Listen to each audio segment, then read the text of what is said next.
He's muted the owl. I will turn that speaker off when it comes time. Yeah, because this one will actually ignore it. Because it knows the mic is on that computer and okay, ignore it. And then I'll have to walk down there and look at the home lab off there at the end of the table. Okay. Okay. I can. But when it gets to that point where I'm going to show off some hardware, we'll walk down there. Okay.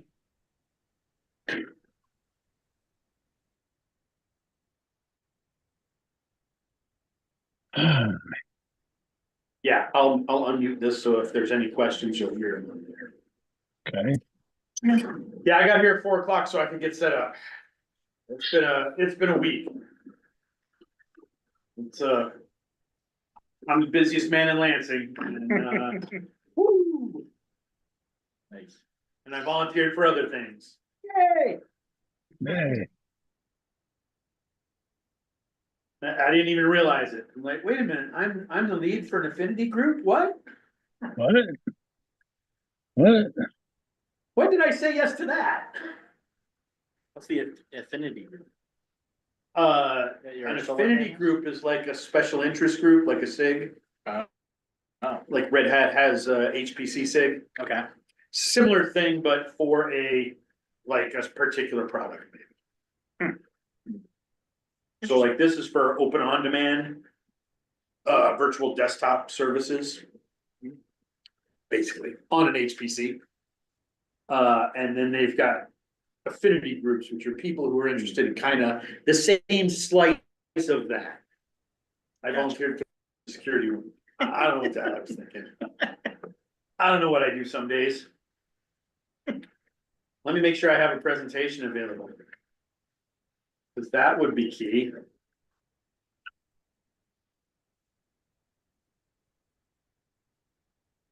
Yeah, and so I can't use my other laptop to present because I can't share the screen on it. Oh. It's great. Sounds great. Wait, how did we lose everybody? I'm here. Okay, Maybe there's off camera and you're only showing Visio participants. let's see if I can. Yeah, it does say 5%. Yeah. Can I just open it online? Yeah, let's open it in Google Slides and see what it looks like, eh?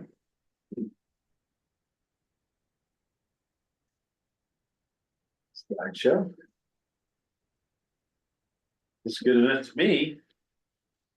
Let's maybe it's just that computer. Yeah, I hate Zoom. Does anybody else hate Zoom? Can we commiserate? I never did when I used it, but now I use Hangouts almost all the time. Use Hangouts more? Or Google Meet now. Yeah, right? Meet. Yeah. Why is that unplugged? Can I share real quick to check my? Yeah, I have to enable that just a second. No worries, you can turn it right back off after I check my sharing. There was some hardware issues. Yeah, I know how that goes. Have you used AWS Chime? Yeah, so let's see. Vaguely heard of it.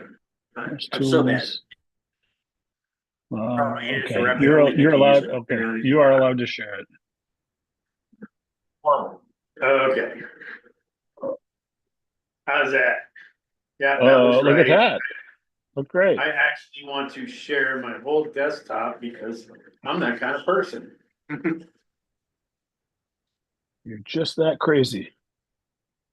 Yeah, well, I want to be able to get to my terminal so you can see the Kubernetes instance that's running. Oh boy. See, it doesn't run anything because I don't do Kubernetes, but it's on a laptop. All right. That really looks like a Mac.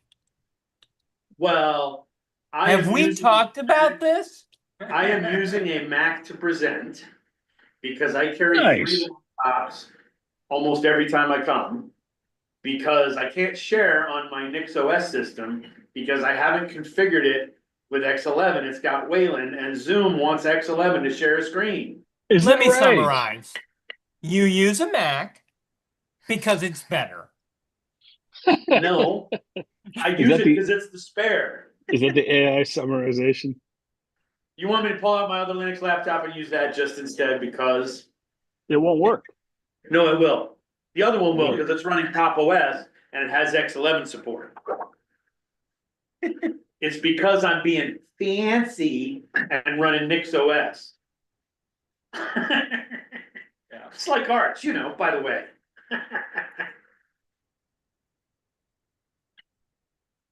I thought you were, with the Nix OS, you were just getting it set up. I am, that's like my primary, my You're supposed to. personal laptop is running Nix, so. I thought you were, you're gonna resolve all these things. Ooh, I Yeah, gotta no, I send out want an to, email. that's why I have to put it on the laptop, so that I'll be forced to resolve. Ah, okay. Instead, you bring another laptop back. Well, I don't present very often, so what do I care? Alright.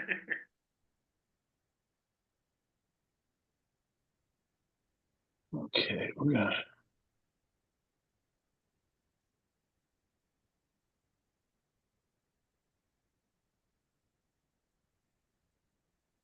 Didn't we have one other person that was supposed to? I think so. Can't remember, but I thought there was 4 on the meetup. There were, but you know how meetup goes. Mm-hmm. 10 people say they're coming and 5 show up. You're signed up for the barbecue Saturday, Oh, right? yes, All right. I will be there. Oh, Should yeah. I bring any sort of additional treats or anything? Are you 21? You can bring beer. Hey, Jim, how you doing? Good, how are you, I- Jim? Good. Hello, everyone. I got Yeah. Okay, that's fine, because we'll have soda and stuff, and maybe a little beer, but like. Howdy, Jim. we need Budget for alcohol. Any Hi, Wolf. needs? Hey, Dave. But I'm more worried about the weather. I feel Oh, like yeah. we may not have the cornhole tournament, but we'll at least hang out under the pavilion. But we'll. How it goes, but.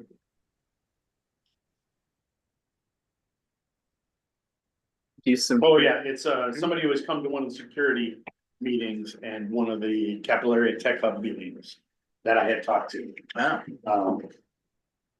She signed up. She's probably interested, 'cause she's trying to get into security. Mhm. But it's hard to break into that field as a new person just graduated. Yeah, You kind of have to find well, I'll do that over there and then. yeah. Kind of move over. Right now, I think she's doing substitute teaching.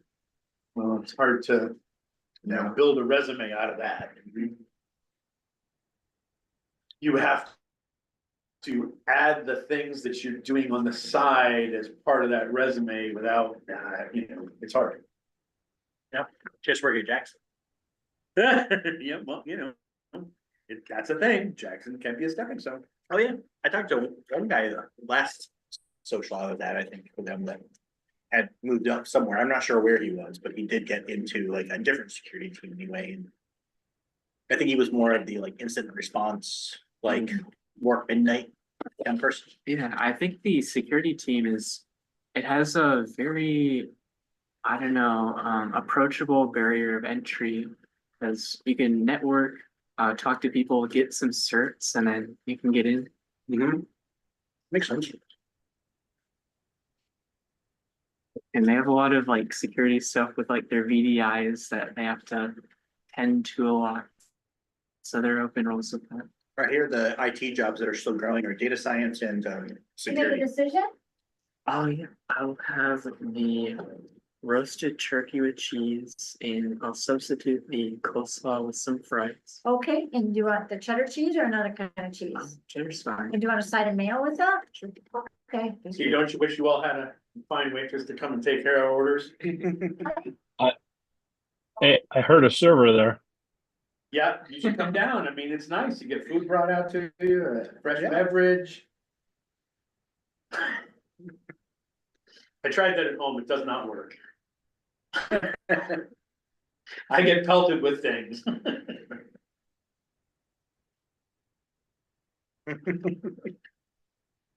Get your son.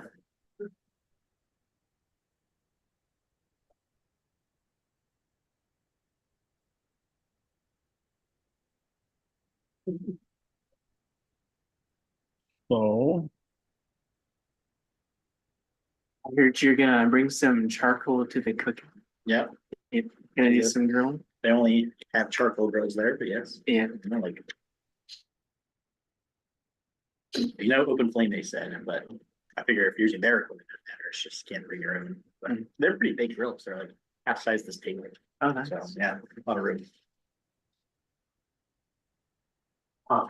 Yeah, why do I see more?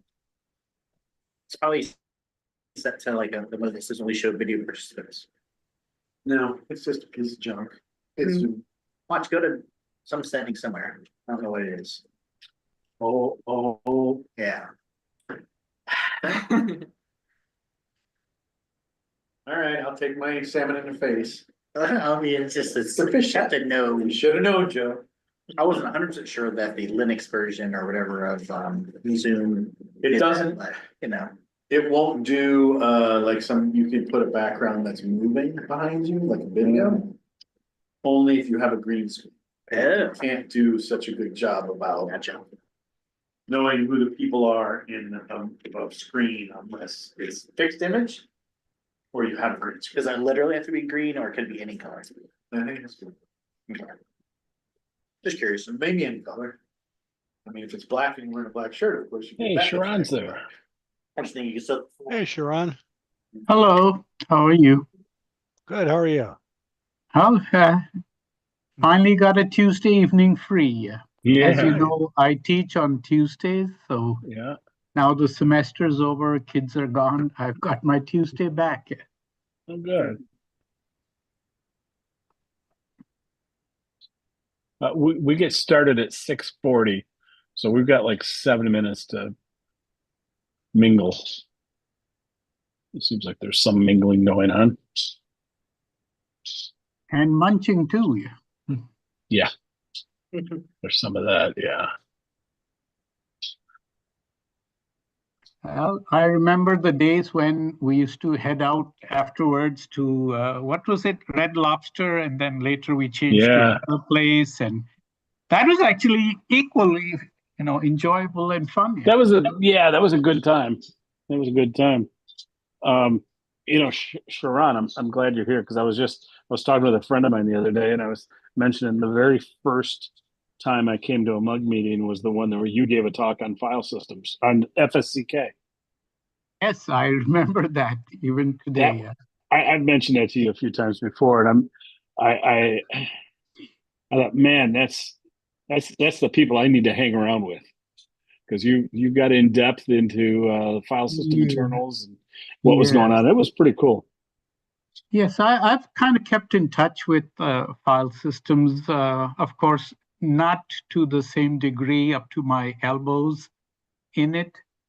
There are now a whole plethora of file systems out there. Yeah. And just the other day, I gave a talk at Semco in their SIG Linux where I talked about the 6.15 kernel. And they refactored a lot of the kernel internals, especially on the file systems. Really? And the speed up is very impressive. Huh.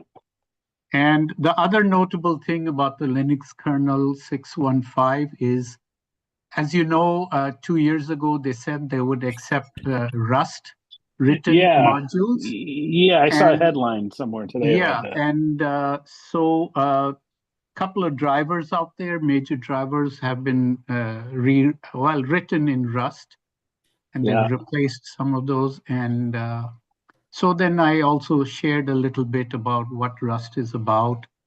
Wow. Just a few things, what makes it a little robust.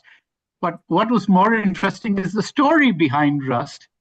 It was a chap who worked at the Mozilla, Foundation, software developer. And as you know, in San Francisco, expensive housing is expensive there. So he's living in one of the old buildings, I don't know, one of the floors up, and his elevator kept breaking down. So when he inquired about it, they said, oh yeah, the firmware software that runs it keeps crashing. So he knew it was, very buggy code and not memory safe. And he discovers it was written in some object-oriented language, so garbage collection is a problem.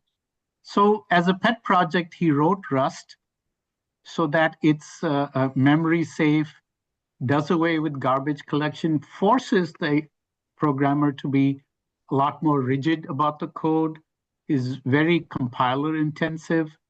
And he just talked about it with his friends, and then Mozilla said, that's great. And they made it an official project, open sourced.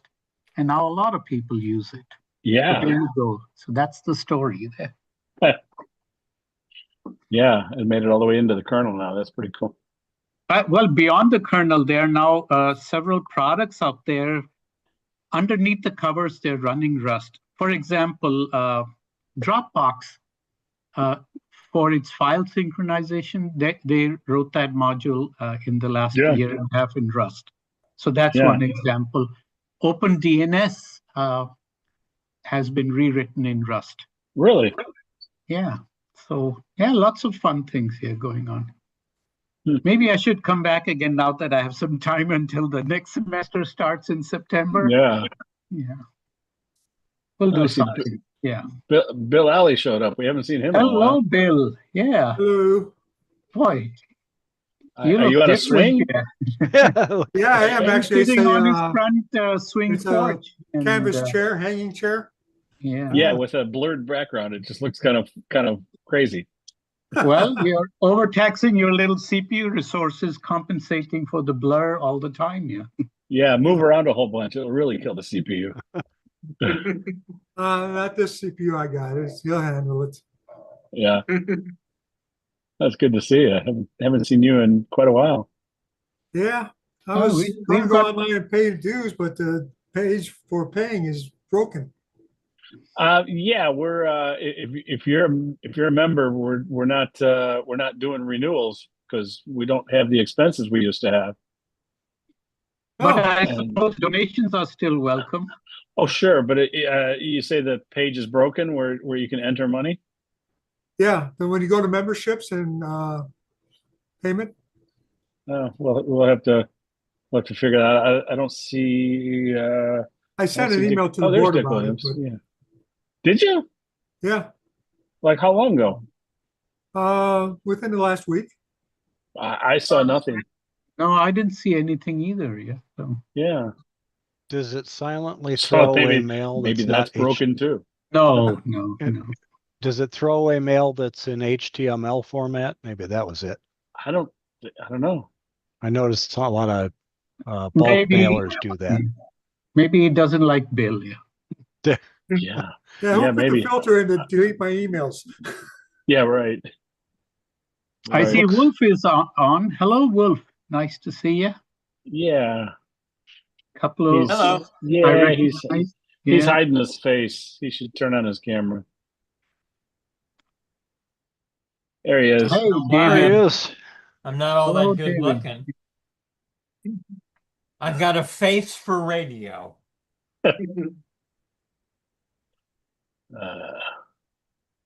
Well, one more minute, we'll get started here.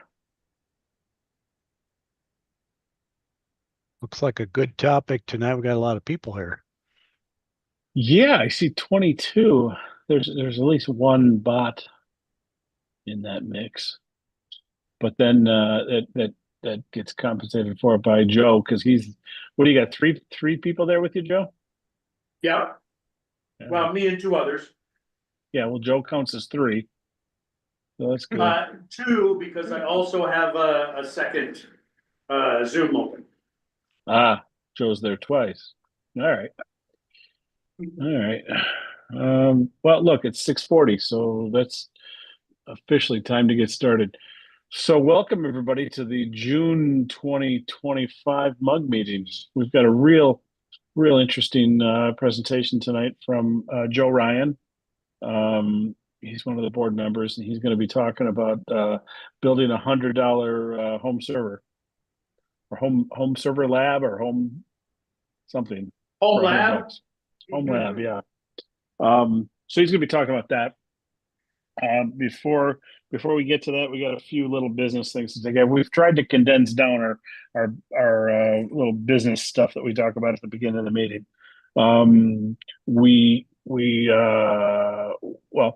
like to get into what's the current what's the meetings coming up. I already talked about tonight's meeting. meetings coming up. I'm not very well prepared for that tonight. I think we have Wolf talking, don't we, next month? Talking about Helix Editor? That is correct. Is that I'm going to right? be Yeah. doing a live demo of the Helix editor. Yeah. And that's he's been using that lately instead of Vim or NeoVim or whatever Or kind of Vim PyCharm or he's been using. anything. Or yeah. So he's going to be talking about that. That should be really interesting. Beyond that, we don't have anything scheduled. We got a bunch of really good ideas. And before the meeting, Sharon was telling us about his fun with file systems in the Linux kernel, and I'm going to try and twist his arm and see if he's willing to give us a talk on that. Sharon, I know you're busy Tuesdays, but do you have like for instance, August available that Tuesday? Yeah, I think we can do that. Like I Think we can said, do you that? know, the summer break, I have Tuesdays off, so Yeah. I'll send Okay. you something along. Yeah. Yeah. So that's going to be August 12th. So can I pencil you in for that? And then Yeah, you can pencil me in. Let's then keep a variety of topics on the table. I'll put together stuff, miscellaneous stuff. Yeah. yeah, and do that. Send it to me, and then we'll need a bio, a little short bio for the people who don't know who you are, and an abstract for the talk. So that'd be really good, and we've got other ideas coming up as well. Dave, are you here? Do you want to do your little talk on membership? Explain what's going Sure. on? Sure, memberships. Well, this is an open meeting. It's always been an open meeting. Everybody is welcome under all circumstances. We do have memberships though, and the deal with memberships is that we used to have expenses. We had to rent a meeting room, and so we had an opportunity for people to be paying members. Since we don't do in-person meetings anymore, no longer have that expense, we have plenty of money in the bank, and we have really not a lot of need for membership dues right now. So we've suspended them, and what we did by that is to say everybody's who was a member, their membership extends 1 month every month until things change again. I'm not sure that they ever will. Yeah. But Yeah. because in this group here, we have people from all over the country, sometimes from all over the world. So I'm not sure we could go back to in-person meetings. But so we don't, if it's entirely optional. If you want to be a paying member, you can, and it's a $50 a year, but that year will extend right now kind of into. So right now it's $50 So it's sort of $50 with no renewal. Yeah. Yeah, until things change. And we'll get the website fixed so you can join there. You can pay through PayPal or any number of other methods through the website when apparently there's a problem with it, but we'll get that fixed. And what membership gives you, you can come to the meeting without it, and we'd love to have you. We want you here. But it does give you the opportunity to vote for the board of directors. And, that's every year we have a vote, and you'd be able to vote in it. It just kind of gives you a feeling of belonging and of, Yeah. being one of the guys and stuff like that. So if that's worth $50 to you, and if you have the money, go ahead. We're not putting the arm on anybody because we don't really need cash right now. Yeah, thanks. And speaking of board of directors, I should introduce myself. I'm Jim McQuillan. I'm on the board. Dave Satwitz, who just talked, he's a board member. Wolf, who's somewhere here, he's waving. He's a board member. Dick Williams, he's sitting back in an easy chair waving right now. He's a board member. And Justin Triplett, who is not here right now. He usually is on his drive home from work at this point, and he usually joins us in session. He's also a board member, and then of course Sharon Kalwani. He's sort of our board member emeritus. He was one of the founding members of the group way back in the mid 1980s. So he's here. so that's our board. And as Dave said, every April, or he mentioned, you can vote. Every April is when we have that election. So we just had it 2 months ago. Adam, you want another beer? Sure. Thank you. And somebody wants another beer. Of Uh-oh, course. uh-oh, sorry. It's all right. You're my It's all right. friends. It makes me thirsty. I don't know. Schoolroom rules. You can only have one if you bring one for everyone. That's I brought right. one for everybody. Sorry, you can't have it. That's right. So normally we talk about other groups in the area, and Richard Jackson usually tells us about Semco. I don't see him online tonight, but we do have Sharon. Maybe Sharon, you want to just give us 10 seconds on Semco, what that is? Sure. Well, SEMCO is Southeastern Michigan Computer Users Organization, one of the oldest. I believe it's even older than MUG. Because I believe you're right. Yeah, it was set up somewhere in the late 70s. Yeah. And they talk about all sorts of stuff, usually technology and the evolution. And they have their meetings on every second Sunday at I3 Detroit. It's a hybrid meeting, so about a dozen folks show up at I3 Detroit and about a handful online as well. And they have their own website, semco, semco.org. And, huge variety of topics, everything under the sun, as long as it has to do with tech. Yeah. So there you go. Yeah. I haven't been to one of the meetings in a while, but they've always been great. So check it out if you can. Check out the website at least, see the schedule, see the meetings. Another group in the area is MD Lug. Normally Gib is here to talk about it, but I don't see him online tonight. But that's mdlug.org, and they meet. Let's see, I'm on their website right now. Well, the next meeting is June 14th, so they meet the second Saturday of every month, I think. And that's an online meeting. I think it went completely online during COVID, and also since Gib moved down to Texas. Somebody's giving us some feedback. Is that Joe? Are you feeding back? We're good. Yeah. So anyway, MD Lug. I'm not giving it the great pitch that Gib normally would, but check out the website, mdlug.org. Is there any more business? I think we can jump right in. We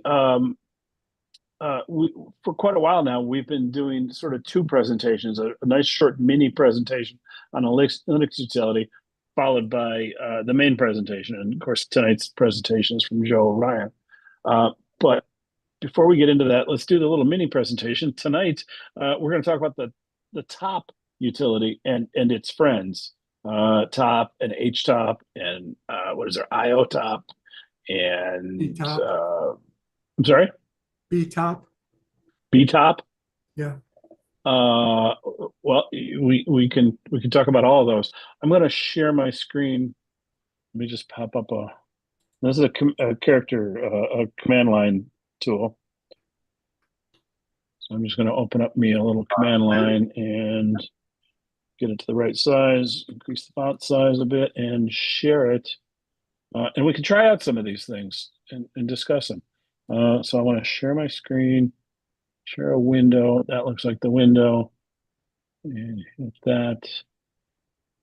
It always throws me off with Zoom. As soon as I share the whole list of all the people that are, all the attendees is gone, and all I see is the screen I'm sharing. Anyway, can you all see that? Yes. I'm going to, is the font big enough and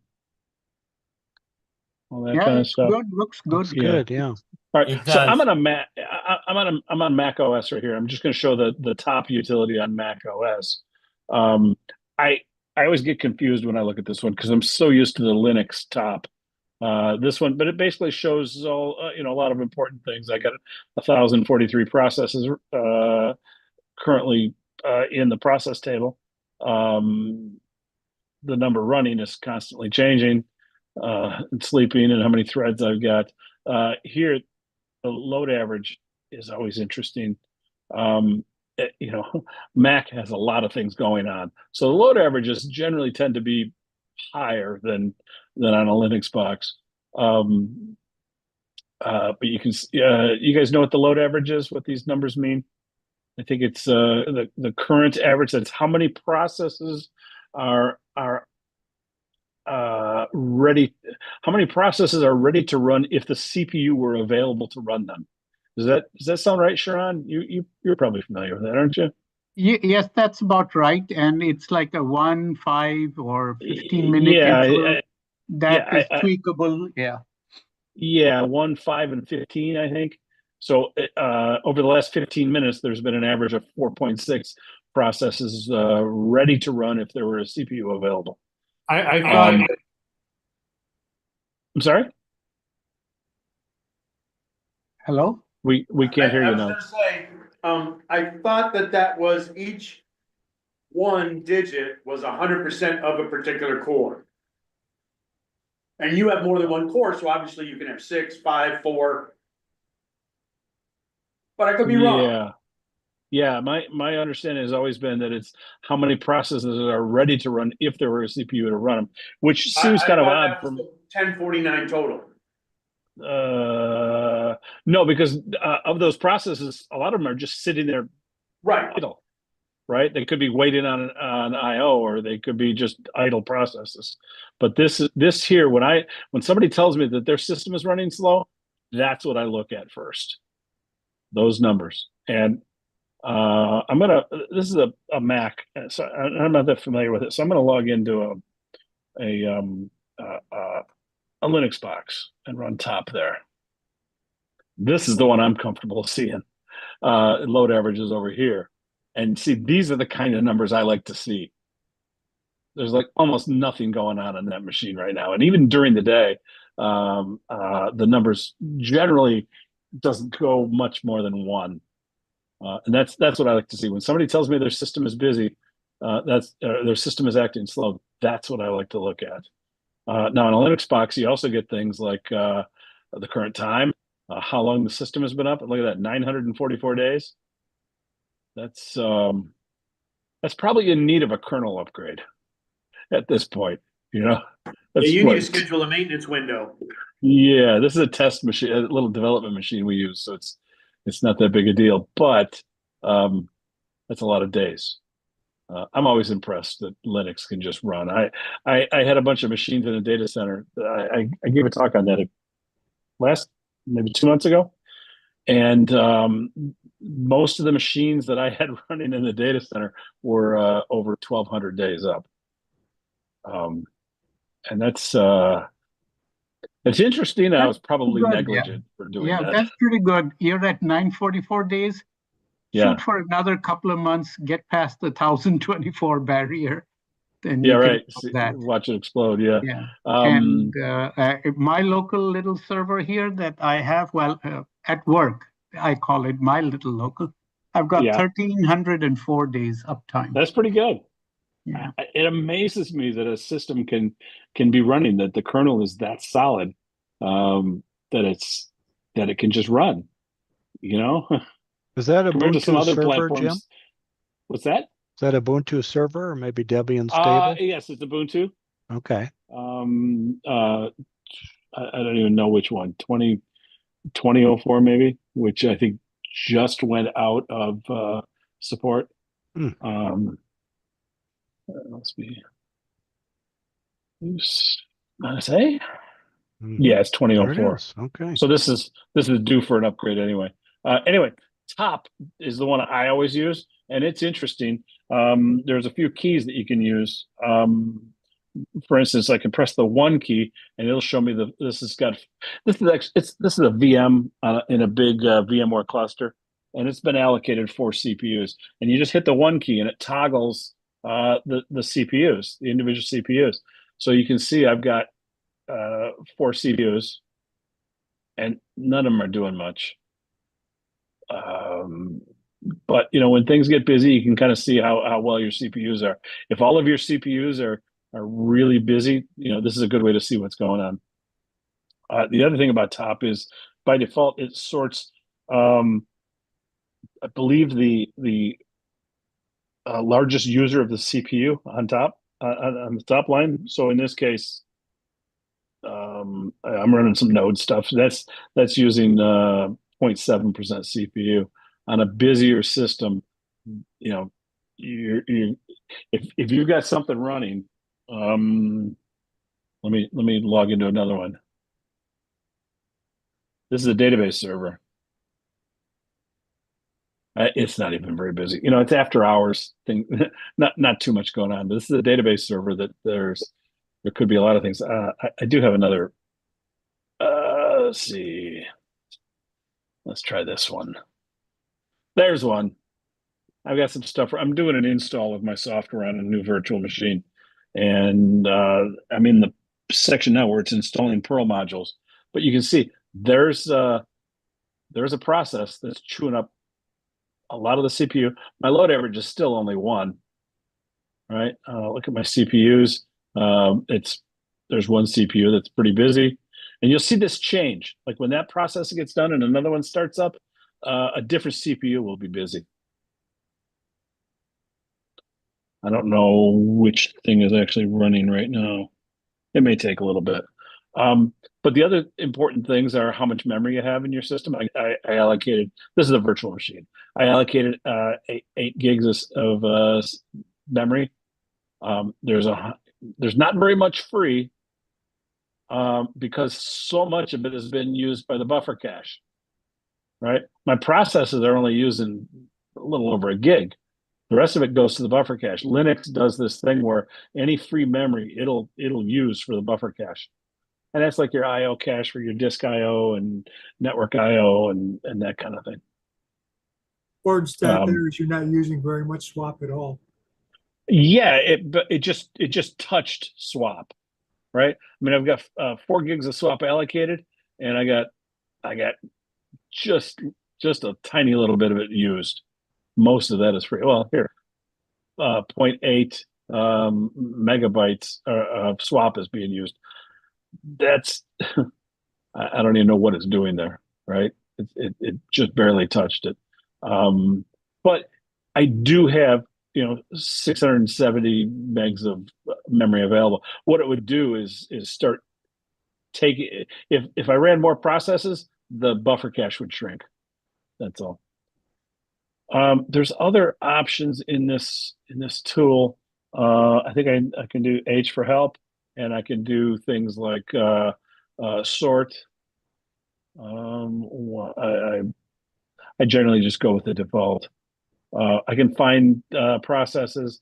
I can kill processes with this. I don't want to kill my process that I'm running right now, but there's a lot of stuff you can do. You can also search for processes owned by a user. Yeah. Yeah, you can do. Let's see, what's the search for that? Little U. Try the little U. Okay. Hit escape. Jam. That's just my processes. So blank goes back. I can change the sort order if I can sort it by who's been running the longest. Let's see, what was the thing for sort? I don't even remember. I think I can change the things that display in the columns. Load average, T10 view. I can change colors. Anyway, capital R is for sort. H is threads. Okay, so let's see. R. I'm not sure what that's sorting by.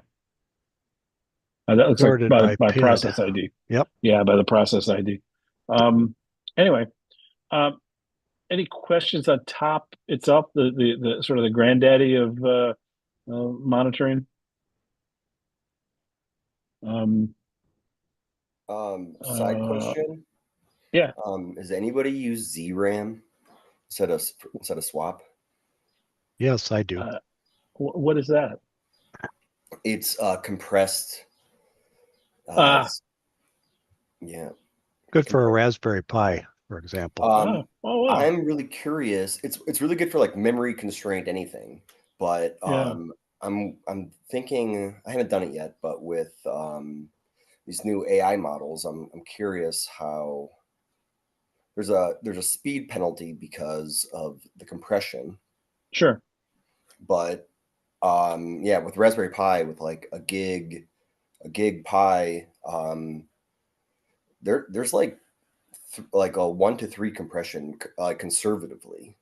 You can get up to a 1 to 4 with Wow. ZSTD. Wow. So if you're more memory bound than CPU bound, The CPU trade is so little. really? Yeah, yeah, I don't even notice it. But Wow. yeah, Yeah, I'm curious with the AI yeah, models, yeah. how if that could work. Yeah. It's interesting. It depends. It depends upon what's your workload like, and Sure. also you have to be careful coming from the OS world. You do know you can set the page size and page table size. So a lot of folks, they use very large page sizes. Then ZRAM may not be so appealing. Yeah, you'll get some speed up, but not so appealing. Yeah. It, Sure. it depends upon what OS parameters you set up. Physical memory, Sure. the bandwidth between the physical memory and the CPU cache. So lots of variables there. But Yeah. in general, maybe if you know your workload, you can use it quite effectively. Well, yeah, like Jim Peterson mentioned, if you're in like a Raspberry Pi situation where you've got a limited amount of RAM, that could come in True. real handy. Yeah. Not only that, it saves the SD card since you are not putting the swap on the SD card. Because it's not Oh, on yeah. the physical. It's a RAM cache. Yeah. Correct. Yeah. What I do is Neat. I do both, and then you've got the ZRAM that has the higher priority, and then if that fills up, then it goes to the SD card. Wow. And And I SD had a cards, question. they have like write cycles, don't they? Yeah. Or write cycle limitations, so you Yep. don't want to be pushing them so hard. SD Yep. cards are the worst memory. Yeah. A quick question. You said you do it on a Raspberry Pi, the ZRAM. Which version of Pi OS does that? It's a kernel module. Okay. Okay. Yeah, I think it's ZRAM Tools is the Yeah, Debian ZRAM package. Tools. Okay. Yeah. There's All right. Then you can also- load that up. Yeah. Mhm. There's also a System D ZRAM generator. That's a Rust project. That has more options. The ZRAM tools, it's like a subset of like the GNU utils somehow. But yeah, the ZRAM, the System D ZRAM generator. There's one of the newer. I don't know. I think it might be like it's one of the newer kernels. It might be like 6. It might be like 6.8. Anyway, there is a recompression option which does a first pass and then does so I set my first pass for LZ4, and then my second pass is I set for ZSTD, and Really? yeah, because ZSTD doesn't have LZ4 has that early exit. If it can't compress it, it doesn't even try. But Okay.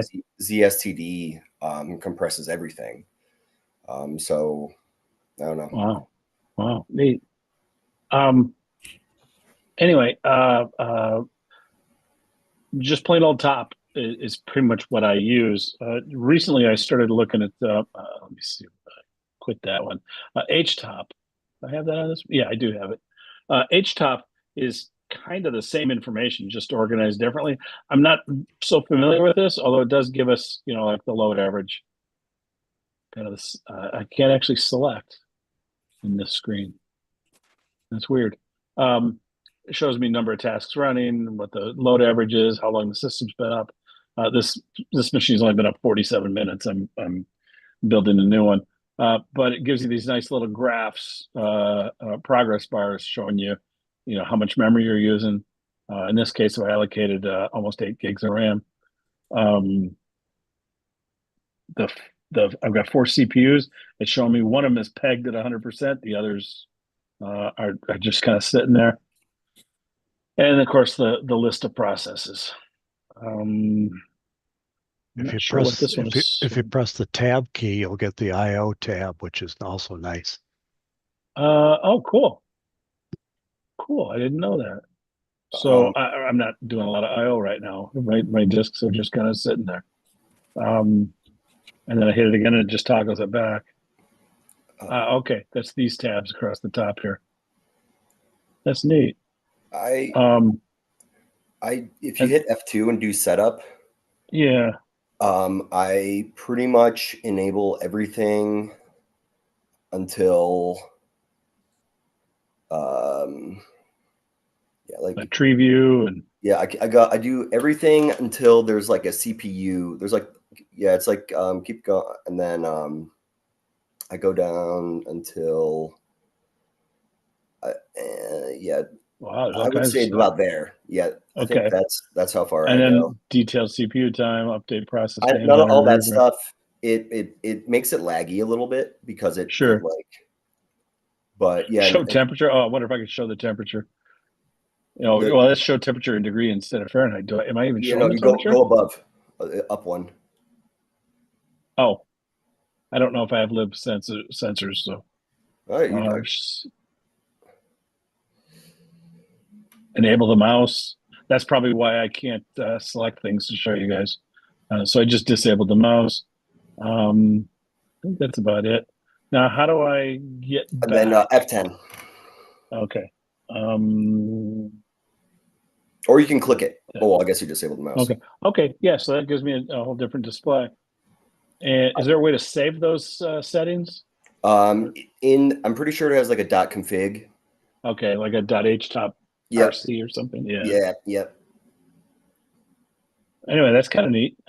I like this because you can like I'll have Tmux open and then I'll have like 2 fish terminals in Tmux and I can like dial in exactly what's happening. Right. That's pretty neat. But yeah, it's super opinionated.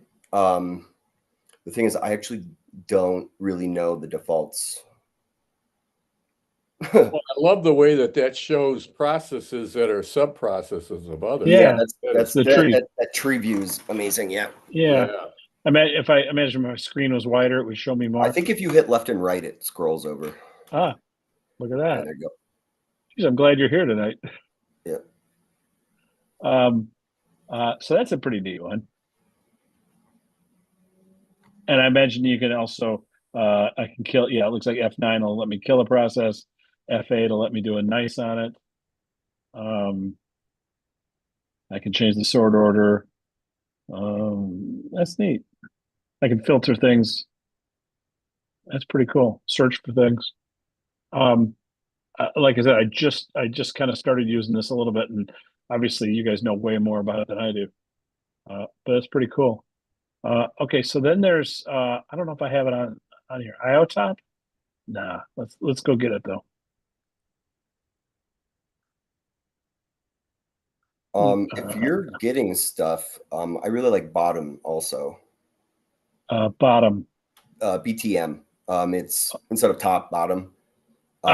It's actually a Rust. It's a Rust. Really? Yep. Well, I don't know if it's in. But give it a try. Give it a try. Yeah. Yeah. What's the worst that could happen, right? Let's see, it's working. I'm glad to see a Rust aficionado out here or supporter. Yeah. Okay. So let's take a look at Bottom. More Rust in the future. Yeah. So yeah, Bottom does your RAM. On my HD, I got ZFS on one of my machines, and it shows what's the cache? It shows like what percent is Okay. of your RAM is being cached by ZFS. So like, Okay. yeah, it's actually Cool. really helpful when I'm debugging some slow something or other. Sure. This is pretty neat. Does So it's showing me the this, CPU. bottom have online help like the others did, HTOP and top? What do you mean? Online, like if you Well, press a it's, button. well, it's I'm hitting the H key and I'm not getting any help. Ooh. Question mark? Typing. Oh, Question there it mark. is. Yep. Oh, Yeah, hit the question mark. There you you go. know, yeah. That's what I was Yeah. looking for. Yeah. So you got 1 through 9, all sorts of widgets out there. Yeah. We're going to try those in just a second. Yeah. Okay, so one. Oh, those are for sections. Okay, so section 1 is all of these things. Wow. So I can move the widgets around on the screen and. Yeah, the mouse works. You can like drag like the I don't know what it columns kind of thing. Okay. I literally just use it for that. Yeah. For the arc to visualize. It shows the arc. So. Okay. Sort widget, temperature widget, disk widget. Yeah. Battery widget. Let's try the disk widget, just out of curiosity. If you got stuff, Well, I think one of these. Do we have the a right disk middle? widget?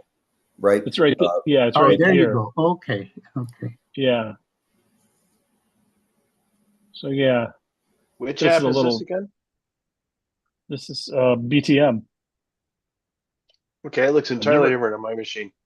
I never heard of this before. It's So if I'm similar to looking at- VTOP. Yep. I think that's where it comes from. Okay. That's a Rust version, I guess. Huh? Yep. And I can use the mouse. Okay, so I can get into these different sections by clicking the mouse. And my network, I'm fetching some packages, so that's why we're seeing a little bit of network traffic. I'm not using much RAM. And this is a virtual machine. Yeah. It's not surprising I'm not showing any temperatures. And again, my CPU 2 is pegged at 100%. It's still running the same process. And I think down here, if I hit tab, okay, is it going sideways? No. It just displays different stuff. Huh.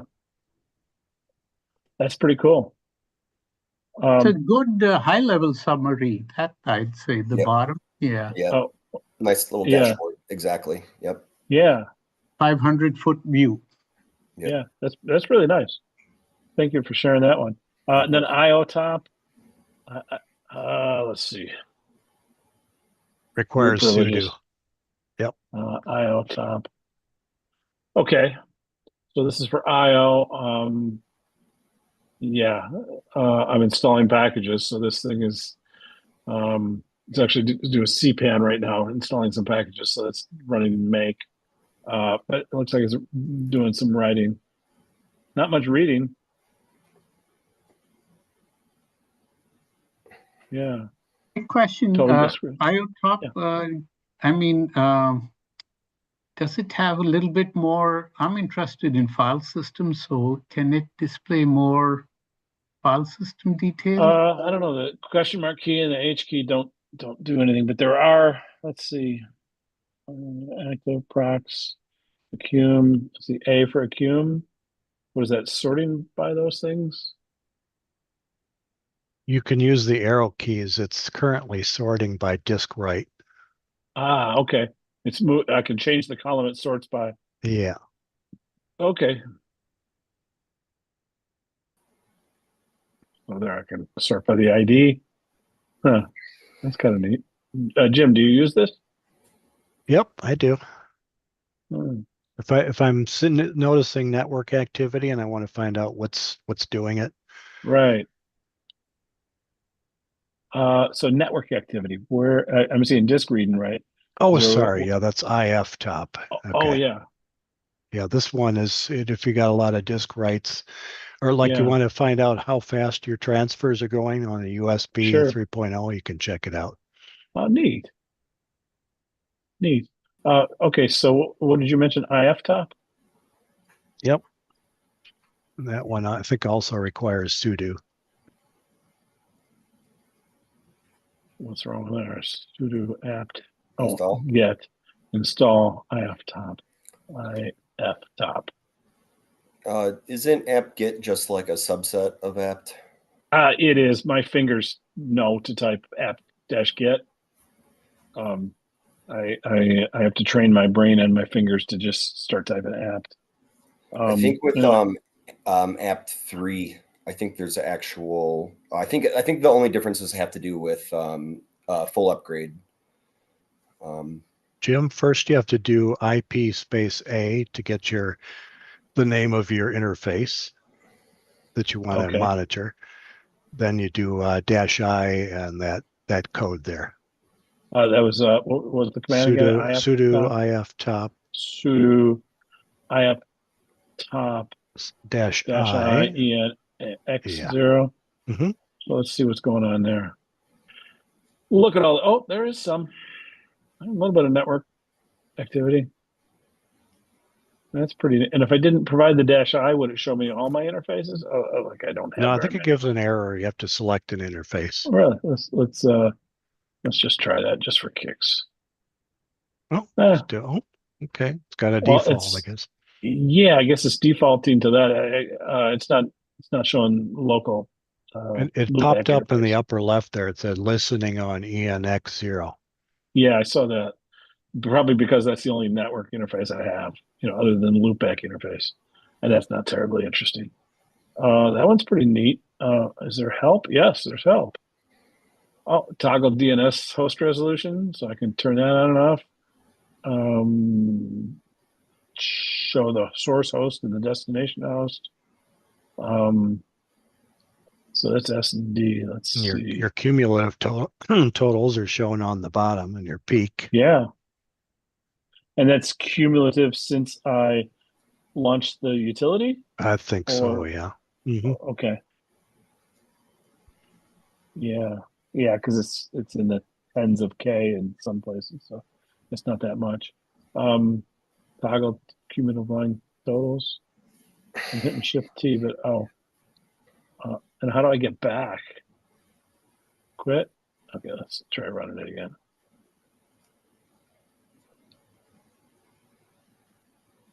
Oh, Shift T is showing me, I guess, totals up here.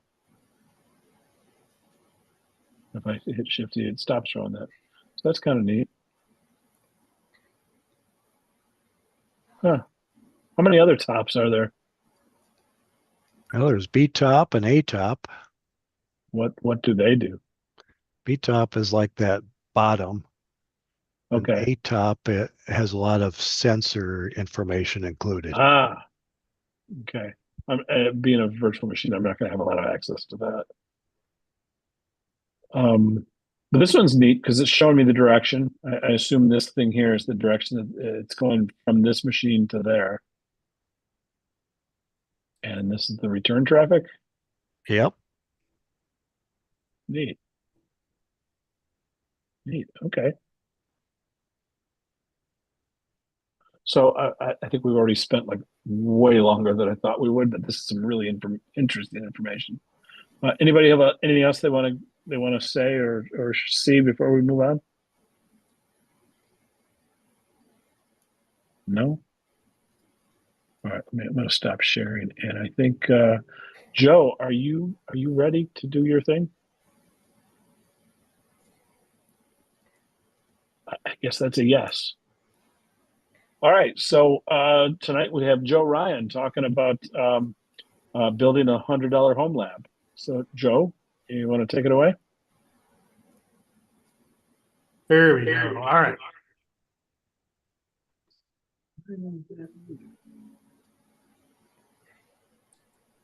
Hold on. There. I just got on there. All right. So I am, let me get this thing on a slideshow.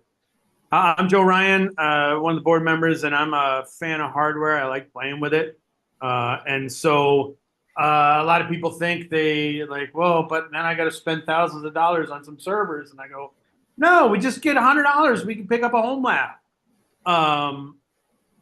So, I mean, I'll talk a little bit about why you might have one and what I really consider as a home lab.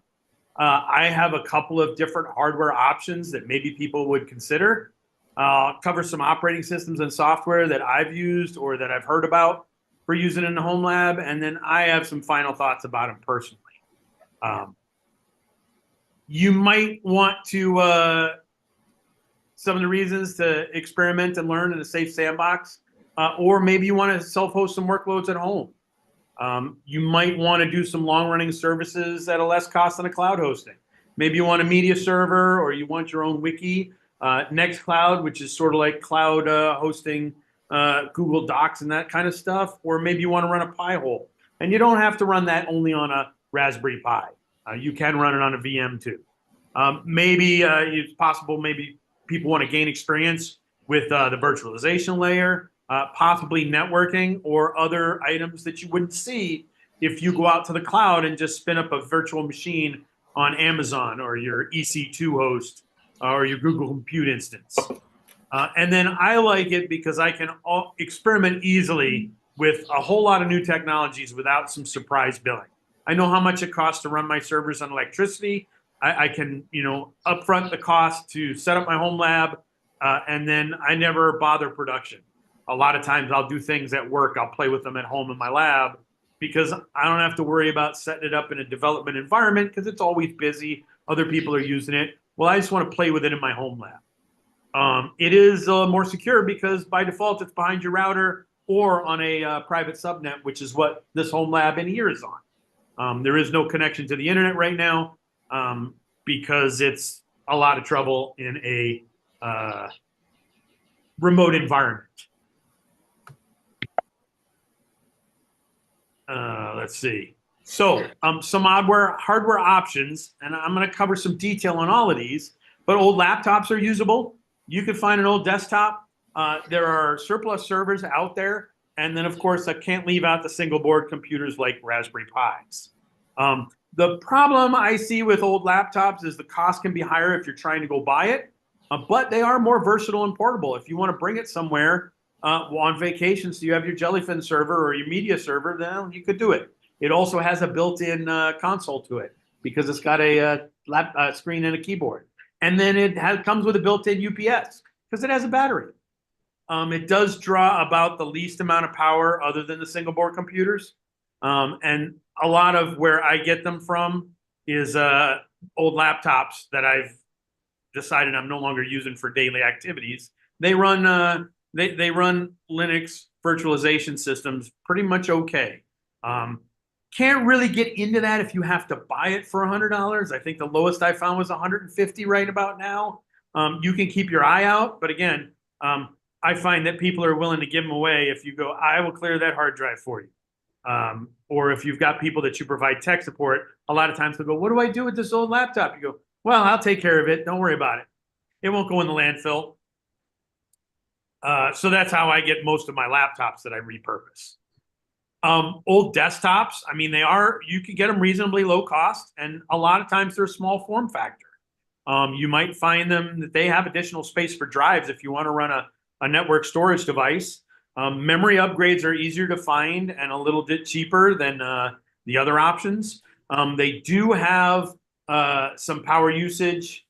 They do have, they do have some medium power usage and noise. I've found, and I run a power sensing device so that I can tell how much power they use throughout the day. And I calculate it out at my electrical cost. It's about $7 a month if I leave a desktop running 24/7. Some of the options I've got here, I have the luxury of a local surplus shop.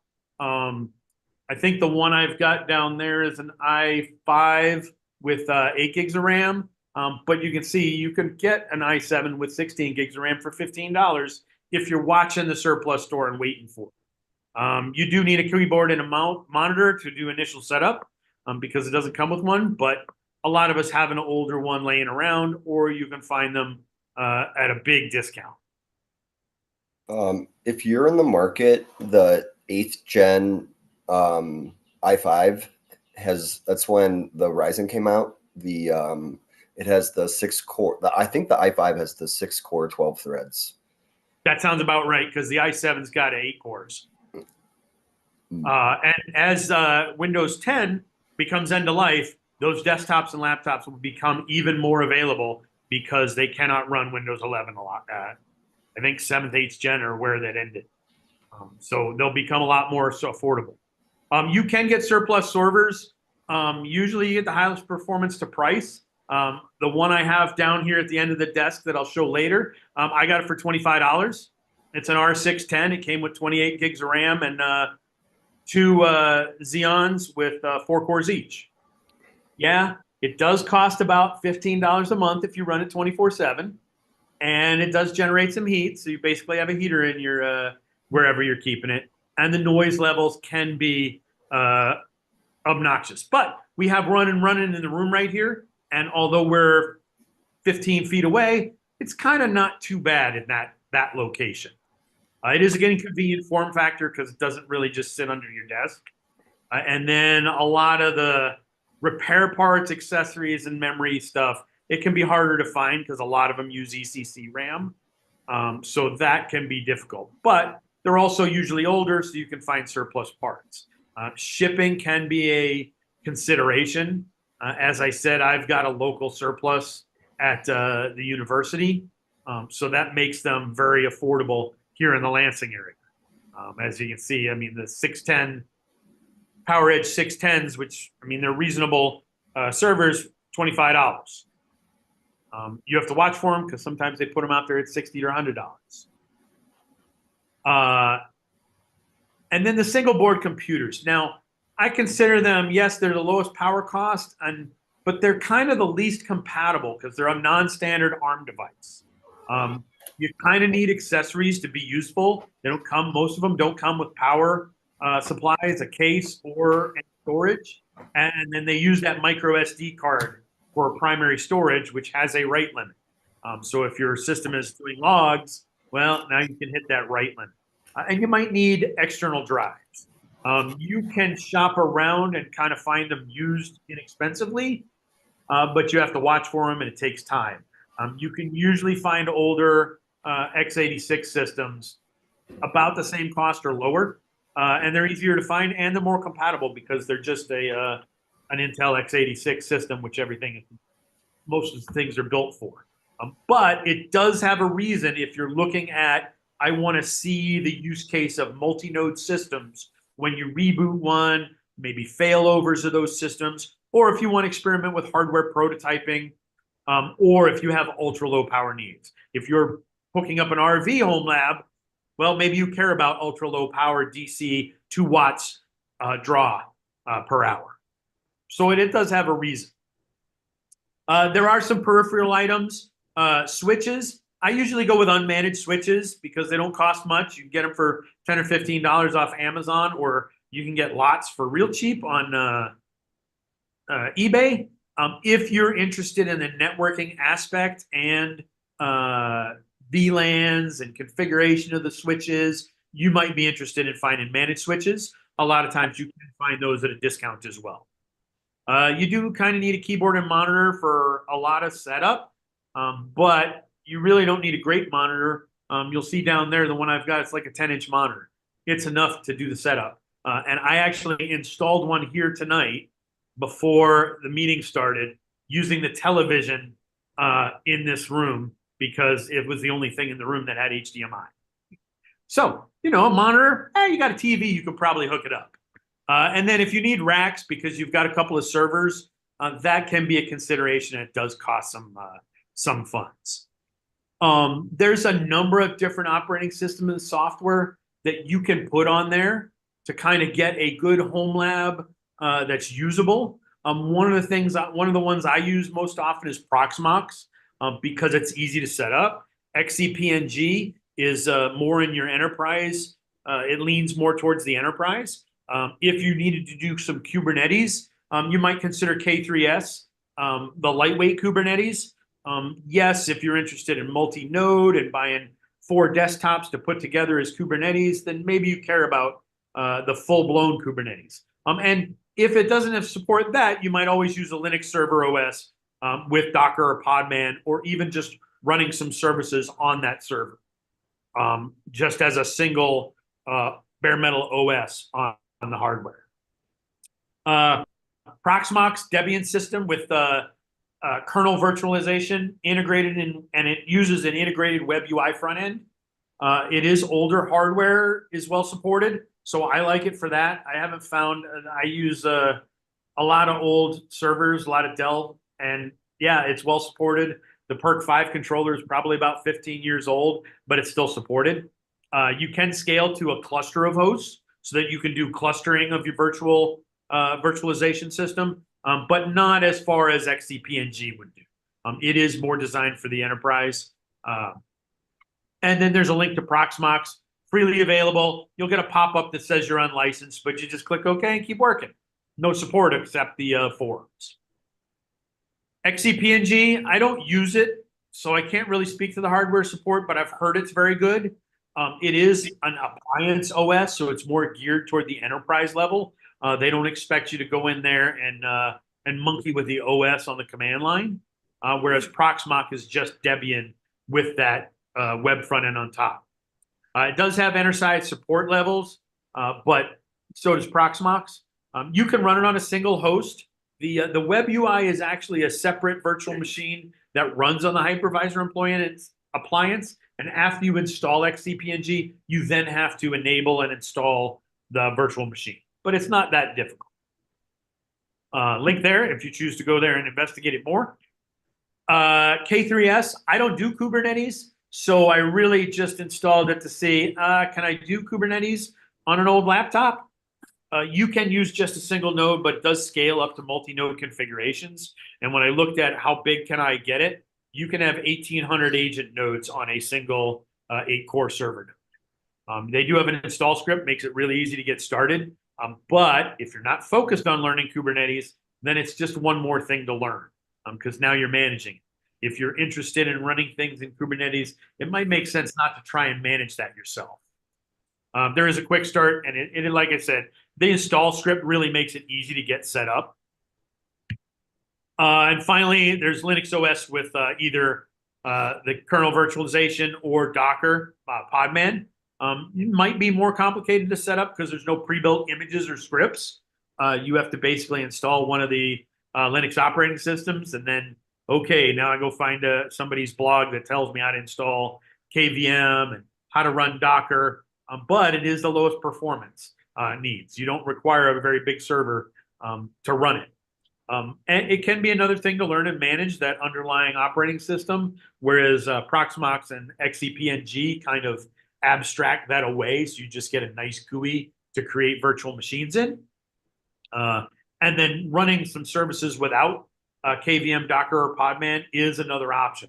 If you really have a low-end system that doesn't even support virtualization, it's still useful in your home lab because you can run services on it, such as DHCP or DNS servers. So I consider them still useful. So before I go into some demos, because I've got some demo stuff here to show around, my closing thoughts really are, well, use what you have around. If you've got some old hardware, you should use that, and don't overbuild initially. Don't think you have to go out and buy a half a dozen systems because you wanted to play with something. Decide what that end goal, what do you really want to learn, so that you can kind of focus on there.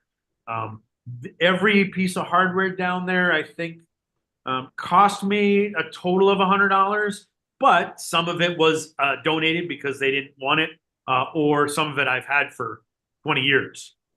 As you find a need, then you can add to it and say, well, now it's not really $100.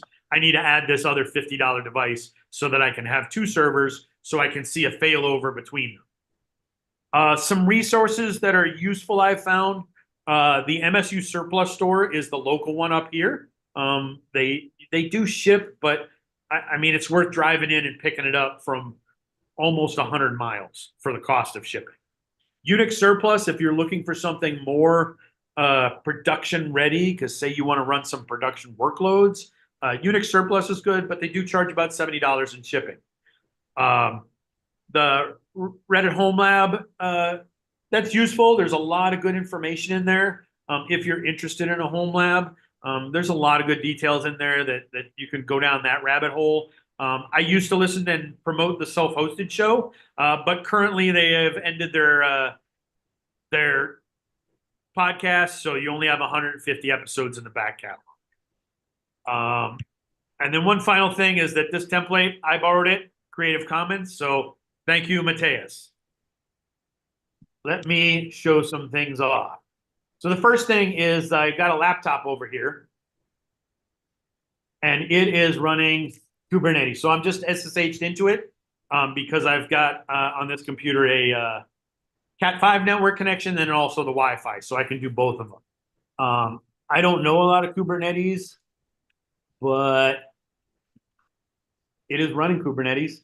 I don't know how much I could run on this laptop. It's got 16 gigs of RAM and 8 cores. So theoretically, if I were running Proxmox on it, I might expect to get about 10 to 12 virtual machines without really overloading it. Not high-end virtual machines, but the things you'd pay $5 a month for at one of the cloud service providers. You could run 10 of those on this little laptop that some gamer gave to me because they wouldn't run the games they wanted. So there's that. Other than that, I've got Zen Orchestra is running. This is actually on the server. So you can see on the dashboard that I've got 28 gigabytes of RAM. And this is that web GUI that's actually running as a VM. So if you see that a VMs that are running, I've got 3. I've got an Ubuntu server running on there. This one is turned off because it's a duplicate installation of the Zen Orchestra web GUI. And then there's the Zen Orchestra web GUI. There is actually a 4th VM that's running, but that's if you go to it before you install Zen Orchestra. Kind of gives you a helpful landing page that says, hey, you want to use the GUI and here's some CLI information, or do you want to just go ahead and a single click install the Zen Orchestra web GUI? So it does make it pretty easy. You can add network storage through it. As I said, I don't know a lot of details because I don't use it, but it's an option if you want to be more in that VMware type enterprise state. Proxmox, on the other hand, I was going to install a VM, but never got to it. Proxmox, on the other hand, it still has this web GUI, but that comes with it. When you install Proxmox off of a USB ISO, it installs the web GUI, and that's how you access it and run it. You can SSH to it, or you can click in the shell here and get a web access to the shell. But as I said, you rarely really need to get into the shell of Proxmox. Now I don't know how to get out of there. Yeah, that's what I get for all right. Well, that was those were the items I had to demo, was the 3 systems I got over there and connected. I'm going to pull up another camera. I'm going to walk this one over there and show everybody the systems that I've got and how they're laid out. Let's see. So you see I've got one laptop. That's the one running Kubernetes. It's an old HP Omen gaming laptop. Yes, it's got a GeForce 1060 in it, which nobody but me plays games on because I really don't care. You can see I've got this little Netgear router or switch. Unmanaged, so everything in there just goes out every port. Like I said, you can get them for $10 or $15 on Amazon, brand new, or you can usually find people giving them away because nobody wants them anymore. They were very popular in the office environment many years ago, but not so much anymore. The Proxmox is running on this desktop right there, which I think I paid $30 for. It did not come with a hard drive, so I had to add $10 in an SSD for that. And then, of course, there's the R710 down there. It is a little bit noisy. Like I said, you wouldn't want it sitting next to you while you're working. But if you got a basement room you can put it in, then it can be usable. It does take up a lot of space. You can see it's the width of the table, but usable. So that's it. That looked like a rack mount, that last one. It is. Okay. It's a rack mount, full depth, 1U server. Mm-hmm. $25. Obviously, if all you have is an office where you have a small desk, you're not going to want to buy a rack mount and put it in there. But as you want to scale up, that can be a useful option. I have 4 of them in my basement because they were super cheap. And when I want to run 30 servers at once to kind of play with some interaction between them, I just turn them on when I want them and turn them off when I'm done so that they don't use so much power. But I have a basement where they can sit and I don't have to hear them.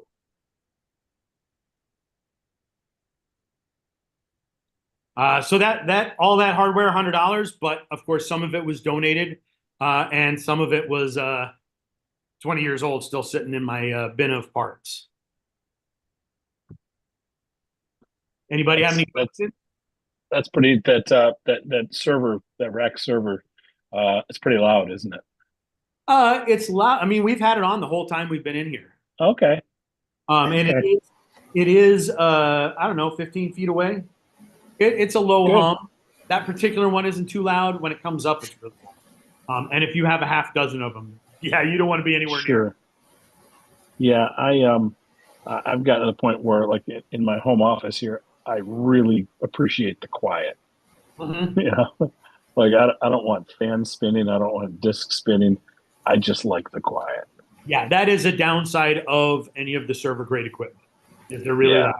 And even old desktops really, they've got a little bit of a hum, but not compared to a full rack server. I got 250 gigs of RAM for $75.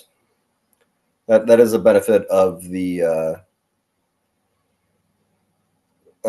old server. Yeah. I'm sorry. I gotta imagine there's a lot of servers out there available with people moving to the cloud and eBay. Yeah. I was trying to switch back to the owl and missed half of that. Oh, I got 250 gigs of DDR3 ECC for $75. Yeah, and so you pair that with a $25 server, and now you've got a huge home lab piece of equipment. And that's one of the nice things. As that stuff ages out, nobody wants it. Right. Yeah. Well, I've got a Gen 7 i4, a case, and a 650 Ti the graphics card. Someone can have it for $30. I have too many hardware pieces already. Too much.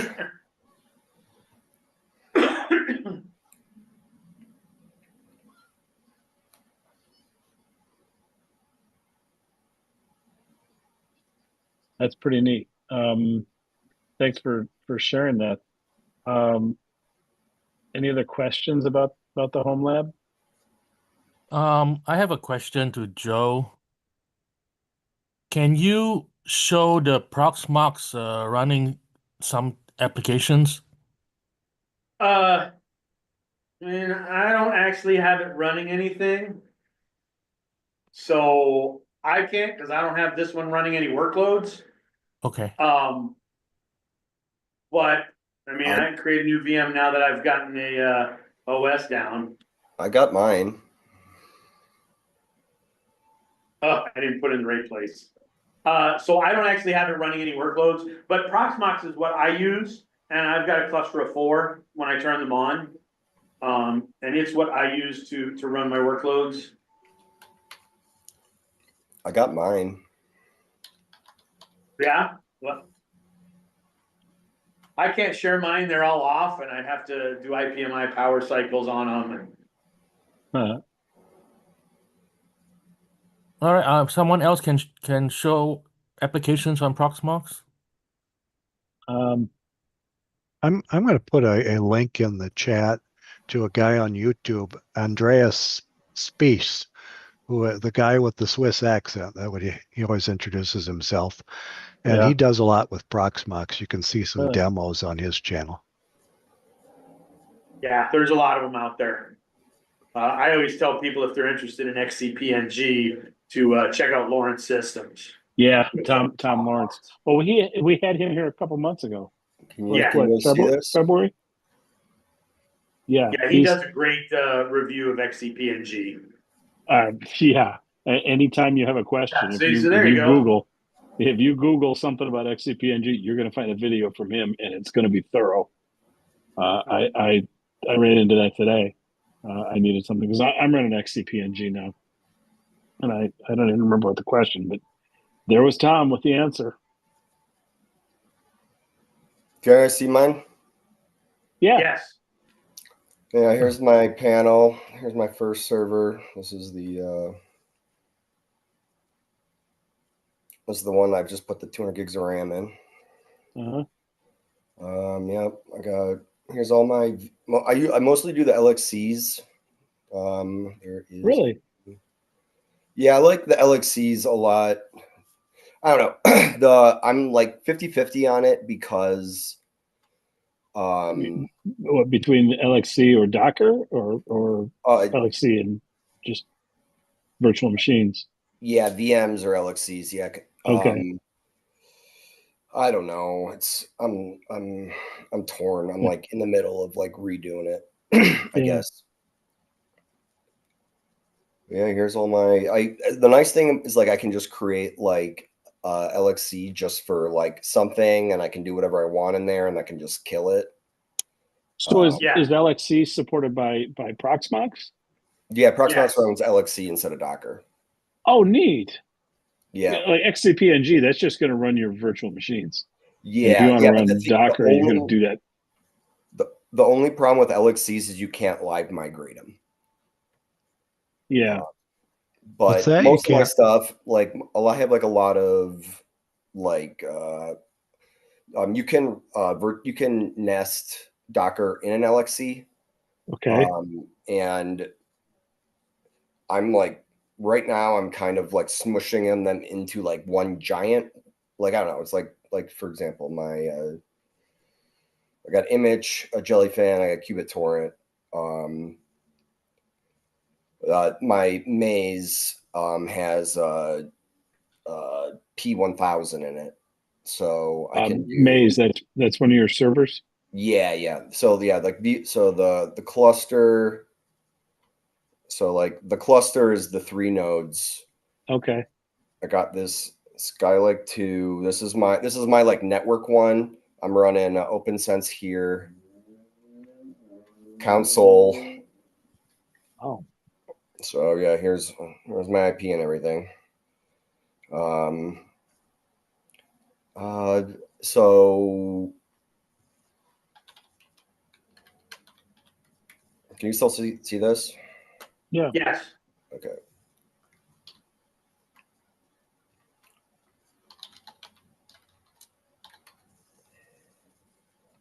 So this is this VM. And this is my OpenSense.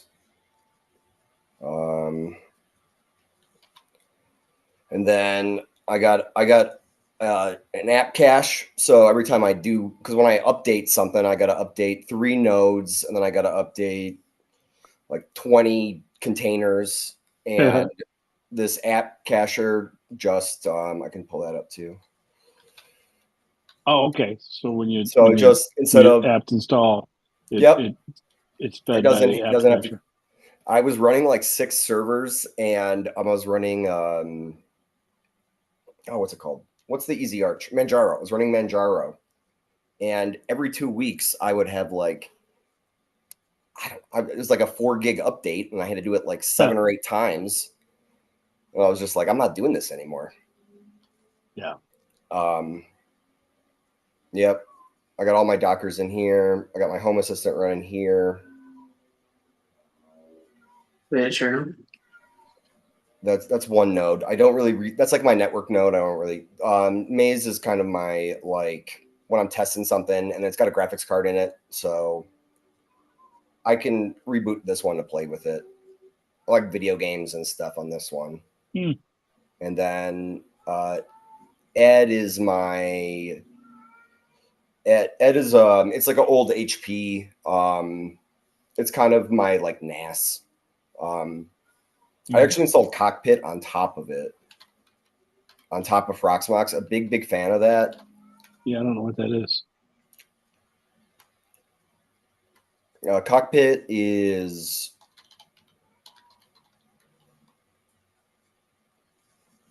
this is Cockpit. It's Fedora's. Yeah, so it's a ProLiant ML 350p Gen 8. Okay. Yeah. So yep, I got my logs. Here's all my hard drives. Oh wow. Here's all my services. It's got a nice ZFS visualizer. The Proxmox, I'll show you the Proxmox ZFS stuff. It kind of sucks. Is kind of my point. I think maybe it's up here. No, I should go here. Yeah, this is all. That's what you get, huh? This is what you get in Proxmox, and you can't really. I don't know. I'm not a ZFS pro by any means, but I CLI everything I want. This gives you a nice little picture. Yeah. Yeah, just for. This is on 45 Drive's product, and dude, it has not been working. I can't even believe it's working this much. It's on version 1, but it's kind of some beta. Mm-hmm. Here's you got a folder view of the whole shebang. You can set up this is another 45 Drives product. They have Samba, NFS, iSCSI, and then you can do like identity management. I think the combo between the two is really nice. But yeah, that's my Proxmox. That's neat. I've not seen Proxmox before. I used VMware for years. Now I'm using XCP-ng. That's neat. I'm thinking about nesting. When you're talking about page tables earlier, yeah, there's a there's a Chinese that uses a Chinese cluster manager. I forget what it is right this second, but it does page table sides. So like KVM nested inside KVM has workload regressions for like 80% of services work fine, but like that 20% takes a huge hit. And there's this one group.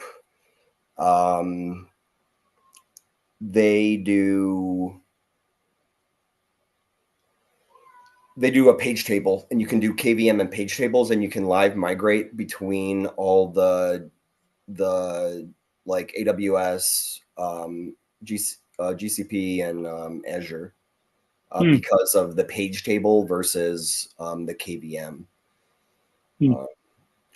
which is pretty interesting. Yeah. It's those Kata containers. It uses that somehow.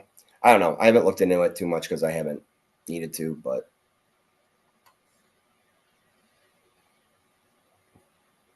it's some neat stuff. Joe, thank you very much for dragging all that equipment down to the restaurant and setting it all up. That's really neat.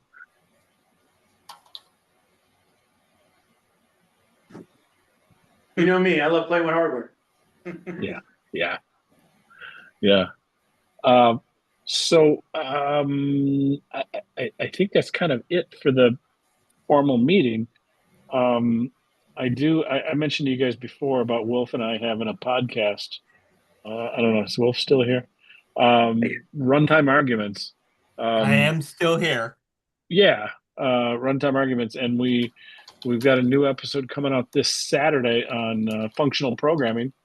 Should be real interesting. And what was the last one we did, Wolf? WebAssembly. If you're interested in WebAssembly, I think I might do a mug meeting on that sometime. I learned a ton about WebAssembly, WASM. There was another one we did since the last mug meeting. What was it? Crypto, I think. Is that the one we did before WebAssembly? Yes, it is.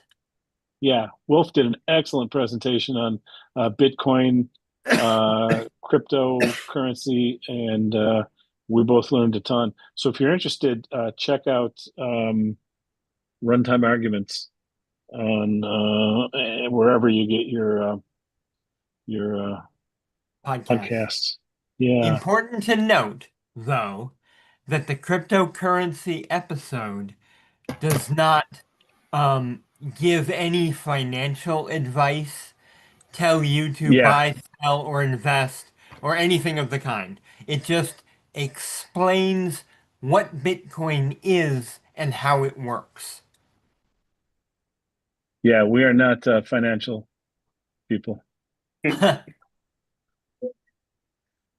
second here. Has anybody really figured out how Bitcoin works? No, but I think Wolf and I are going to dig in deeper into it. We learned a lot about the blockchain, and it was really, really interesting. Here, I'm just going to share our. When you do get on your podcast site, you're going to want to look for something that looks like that. Where's go to that? That's that's the official artwork for our podcast. So go looking for that, and I think you'll see some interesting podcasts. They're usually about 45 to 50 minutes long. So I have a question, Wolf. Yes? Would you be able to do a blockchain demo during one of the monthly meetings? So what you just said is a very broad topic. Yes, I can definitely do a demo. What specifically would be the most interesting thing for you to see? I'm pretty open to anything that is maybe perhaps related to smart contracts. Okay, so Bitcoin doesn't have smart contracts. There are specific blockchains that do. We didn't look into them. There was recently a very good episode of Co-Recursive, a podcast that is also about technology, talking about the blockchain and some experts in using it and smart contracts and how frightening they are. Okay. So the thing that Jim and I learned about is the distributed ledger that is the blockchain. If you wanted to see a demo of finding individual transactions on the blockchain and or walking the linked list that connects transactions with a given wallet, things like that, I could probably write a little code that did that. Awesome. Thank you. yeah, Wolf and I were talking about. We've talked quite a bit about this, about traversing a blockchain, examining a ledger, and figuring out if I had Bitcoin. I don't. If I did, how would I know my balance? Where is that in the ledger? And I would love to be able to traverse the blockchain for that kind of stuff and pull it apart. And I think that would make a really interesting mug meeting and maybe a podcast episode. The problem with the podcast is you can't get visual. And I think if we were going to pull apart a blockchain and show the ledger, it would really help if it were a visual platform. So I think that might lend itself really well to a mug meeting. Uh-huh. Thank you. Yeah. Um, anybody else have anything they want to talk about? I think Has we're kind anyone of used- early. Has anyone used HTMLX? HTMLX. I HTMX? don't even. Yeah, HTMX. What is that? It's HTMX. What is? It's like not React, but it's It's a library where you actually have everything's done in HTML with attributes in the HTML. It's an alternative way of designing your web pages. Instead of sending JSON down, you actually send HTMX that just replaces a portion of the screen rather than the whole document. yeah, you can have like a component, like in React land, like a component, you can have like a div, like do gets and posts and like live update a component on a page with HTMX. Huh. And it's a very lightweight library actually. Yeah. It's big in like Rails as like and Laravel as like a lighter instead of like, you get a lot of like the React functionality without having to dive into React. You can also like script it with like Python a lot too, or like Go.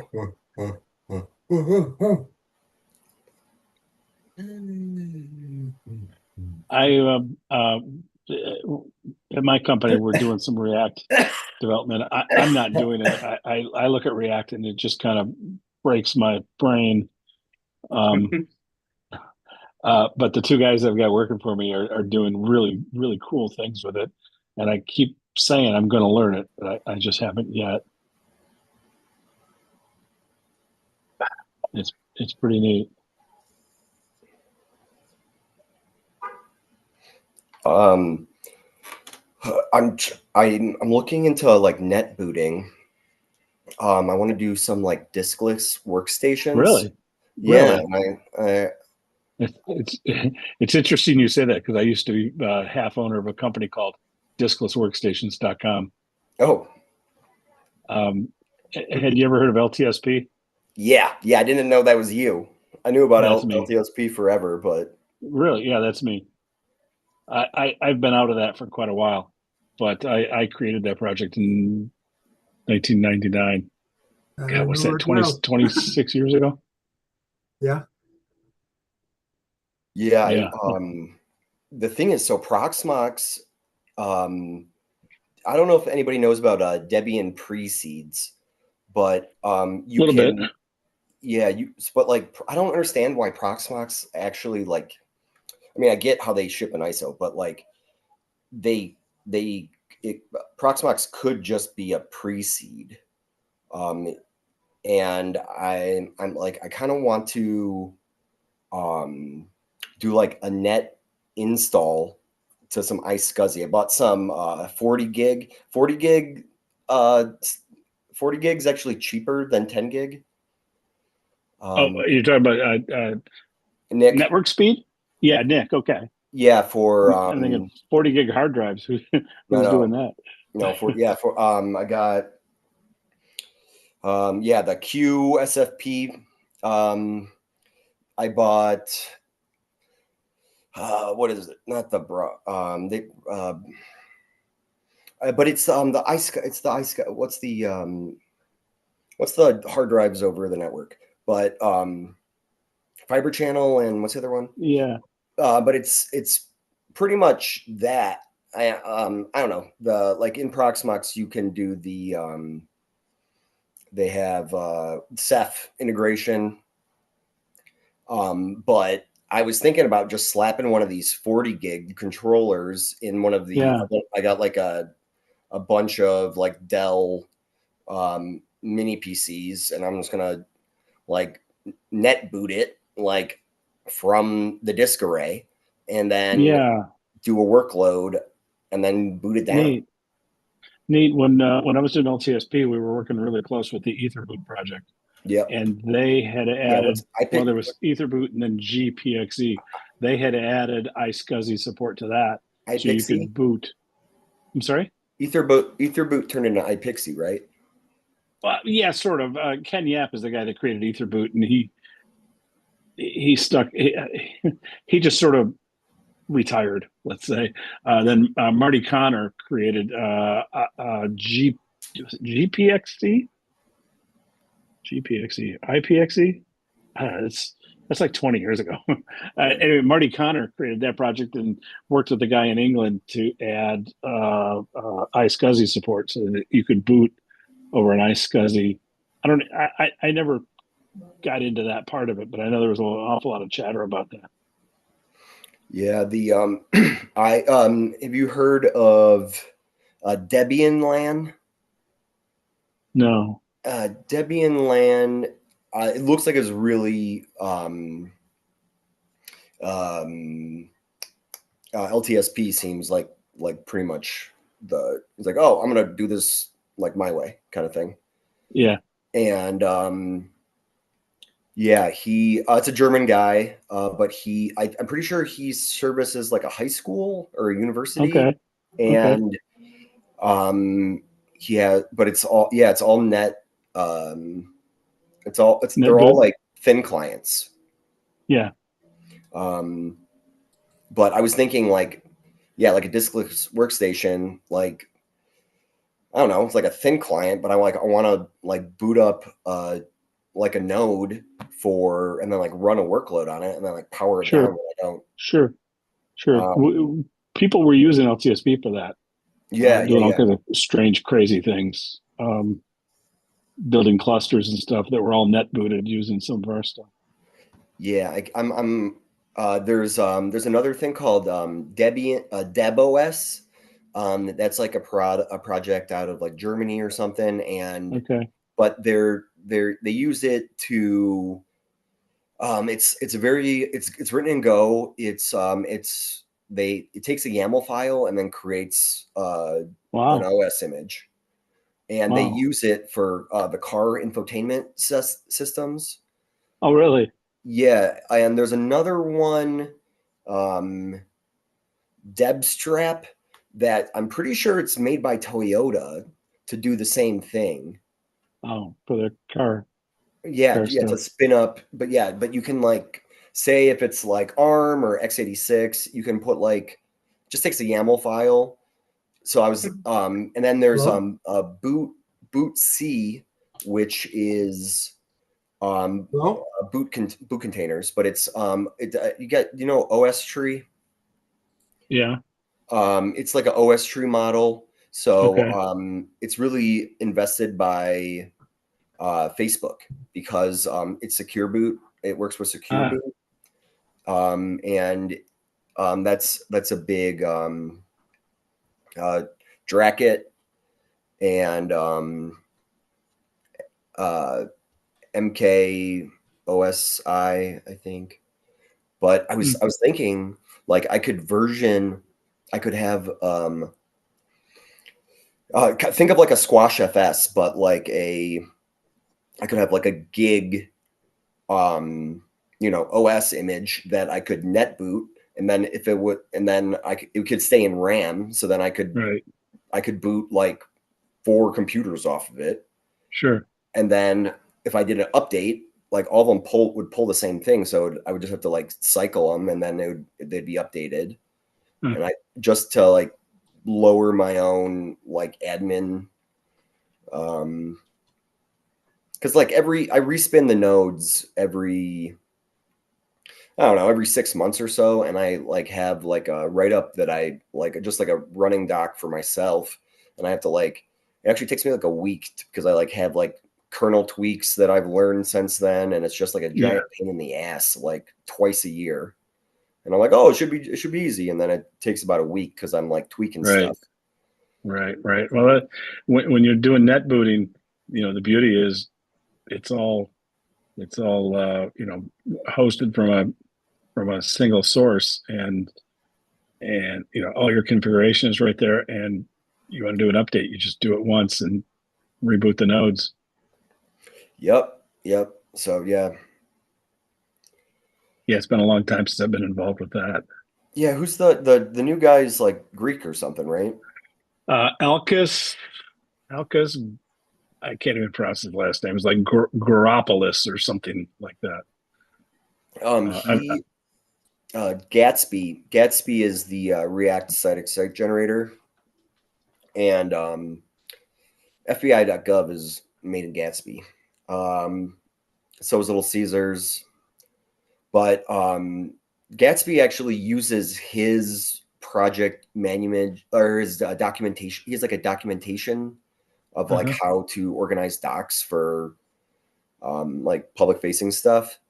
And I don't know. I never heard of this guy until probably around Christmas. And then yeah, his documentation framework is actually like some of the best on the planet kind of stuff. Who are we talking about now? I sort of lost the Greek guy. Oh, Alkis, really? Yeah. Yeah, he works in a school district in Greece. It's a lot of schools. Well, he was a teacher, and he probably still is a teacher. I haven't talked to him in a couple of years. Yeah, yeah. It's I really like the crossover between the like school and like small business because of like it's adminning. It's the same. So a lot of these. Yeah. Well, what happened with LTSP was like Chromebooks became so inexpensive, and the beauty of LTSP is we could take advantage of repurpose old hardware, but then we were always fighting Microsoft, and then Google comes along with their Chromebooks, and they started pushing those on schools, and they were cheap, inexpensive, and the tech guys loved LTSP, but the people in charge, they were wooed by Google, so that LTSP became less prominent. The thing is, I think the reason I'm looking into it is because I think like clusters could be like essentially like diskless workstations. Sure. I could have like a bunch of nodes plugged in my basement, and then I could what's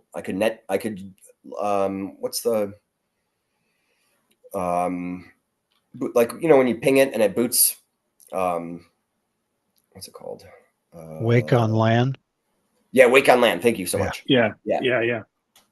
And like I'm like just using like NFS for everything pretty much right now anyway.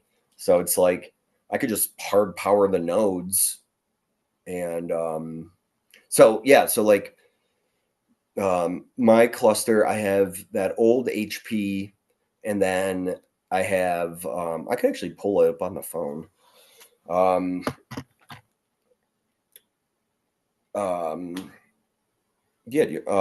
Anyway, I have two mini PCs, and then I have like an old HP server. And the HP server is up all the time because it's my NAS pretty much. But I've gotten into like the differences between SANs and NASs like in the past year. And just a lot of nuance tweaking that and just pulling I was pulling my hair up, but I guess I just buzzed my head. I used to have like long hair,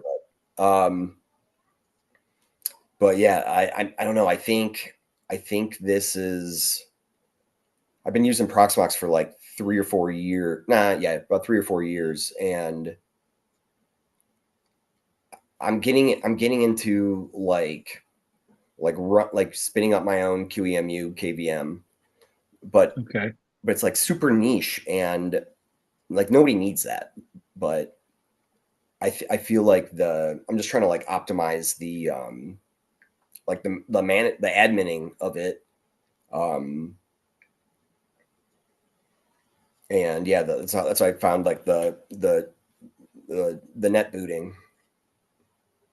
It's a neat thing. We really we sort of hit a window of opportunity, is what I say. That from 1999 till about 2007, we were everywhere. I'm really thinking about. I got into this like right before like the migration from the cloud. Everyone moved to the cloud during COVID, and now everyone's like pulling stuff back. Yeah. But it's like people spend, yeah, like I like hardware a lot too. And I mean, I'm like a software dev by trade, but all this hardware, like cluster management and stuff, it pays like 10K more or 100K more a year. And it's like, instead of like 200,000 line files, I got to manage like 50, 20 line YAMLs. So much easier. But yeah, I don't know. Nothing needs to be. I don't know. Just you can get cloud offerings, but I'm really liking tweaking kernel configs and stuff. Yeah. It sounds like Gentoo might be of interest to you. Yeah. I'm not that hardcore, but yeah, not that far. I actually really like Debian. Yeah, I do too. Debian and Ubuntu for me. Yeah, every once in a while I'll hit a snag with Ubuntu over something stupid. And I actually really like, I saw the presenters, he had that whole pitch about why they chose Ubuntu over Debian. And I don't know, I actually kind of feel the exact opposite. Yeah, like the Debian 13 is about to drop in a couple months. Like it's already hard froze. Yeah. And yeah, it's just real simple to like, especially with that app cache. Oh, it's so easy. It's so simple. And like, I don't know, I can, I have Windows VMs that you can RDP into. And it's on my node with my graphics cards. There's this one project called Gaming on Whales, GOW, and it's Docker VMs, and it runs a whole Steam. It runs Steam and Docker, and each game gets its own virtual screen. And then you can, like my Chromebook, I can like share. I can like grab that screen, and it's just like running on the cluster in the basement. You can like migrate it, and like, as I don't know, if whoever figures out how to you can boot up Windows 11 with that, no problem. You could run like 30 or 40 Windows instances, like deduped, and then you could perform updates on them, and you don't even have the person reboot and their computer's updated. Like I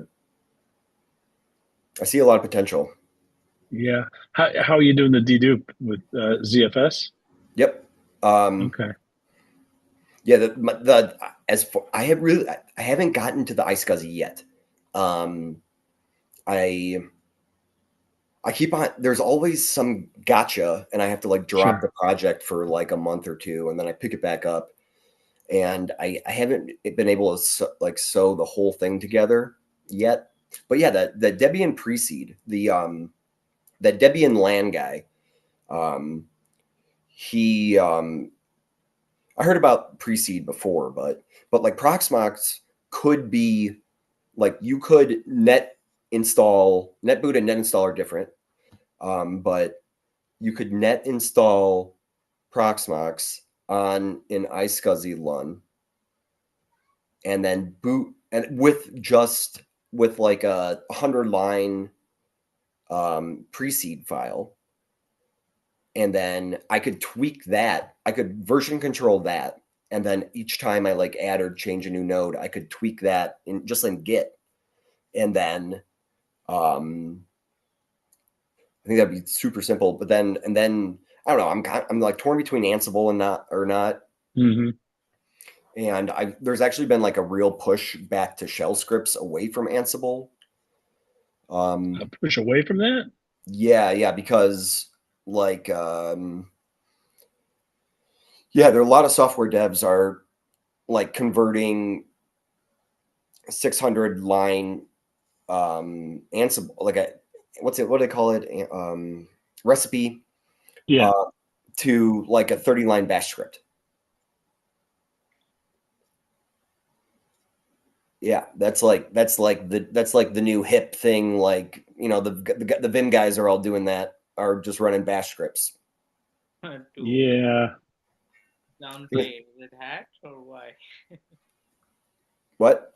I'm sorry, can't hear you. Why they are doing that to downplay Red Hat? Like, so Red Hat that, hey, we don't like you anymore, and we want I think it's more. I don't think it's anti-Red Hat. I know Red Hat's has a lot of DEI stuff. I think it's more just like from a simplicity thing.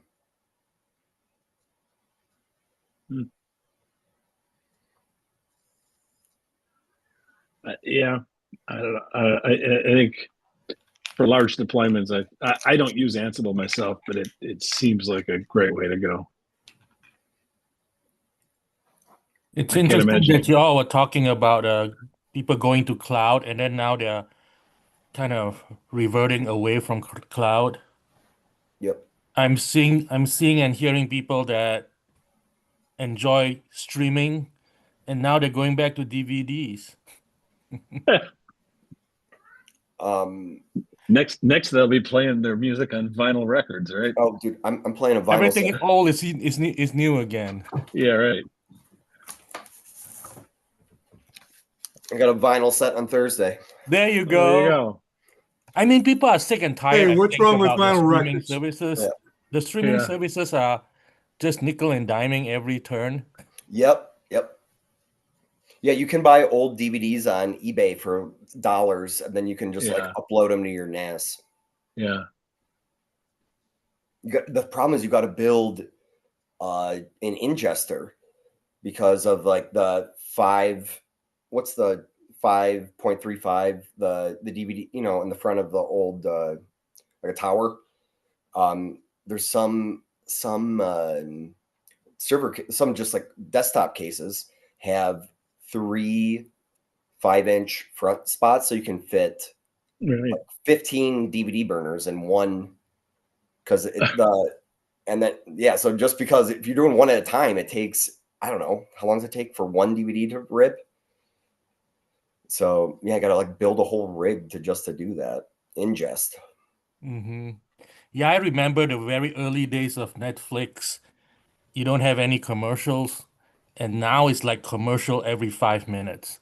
Yeah, it's even worse than network TV. Is it the free tier or something, or the? Yeah, I think the lowest tier. Yeah, okay. You pay for it too, which is wild. On my Netflix, I don't see any of that. No, I think specifically Netflix hasn't done ads, but I think Amazon does, and yeah, Amazon.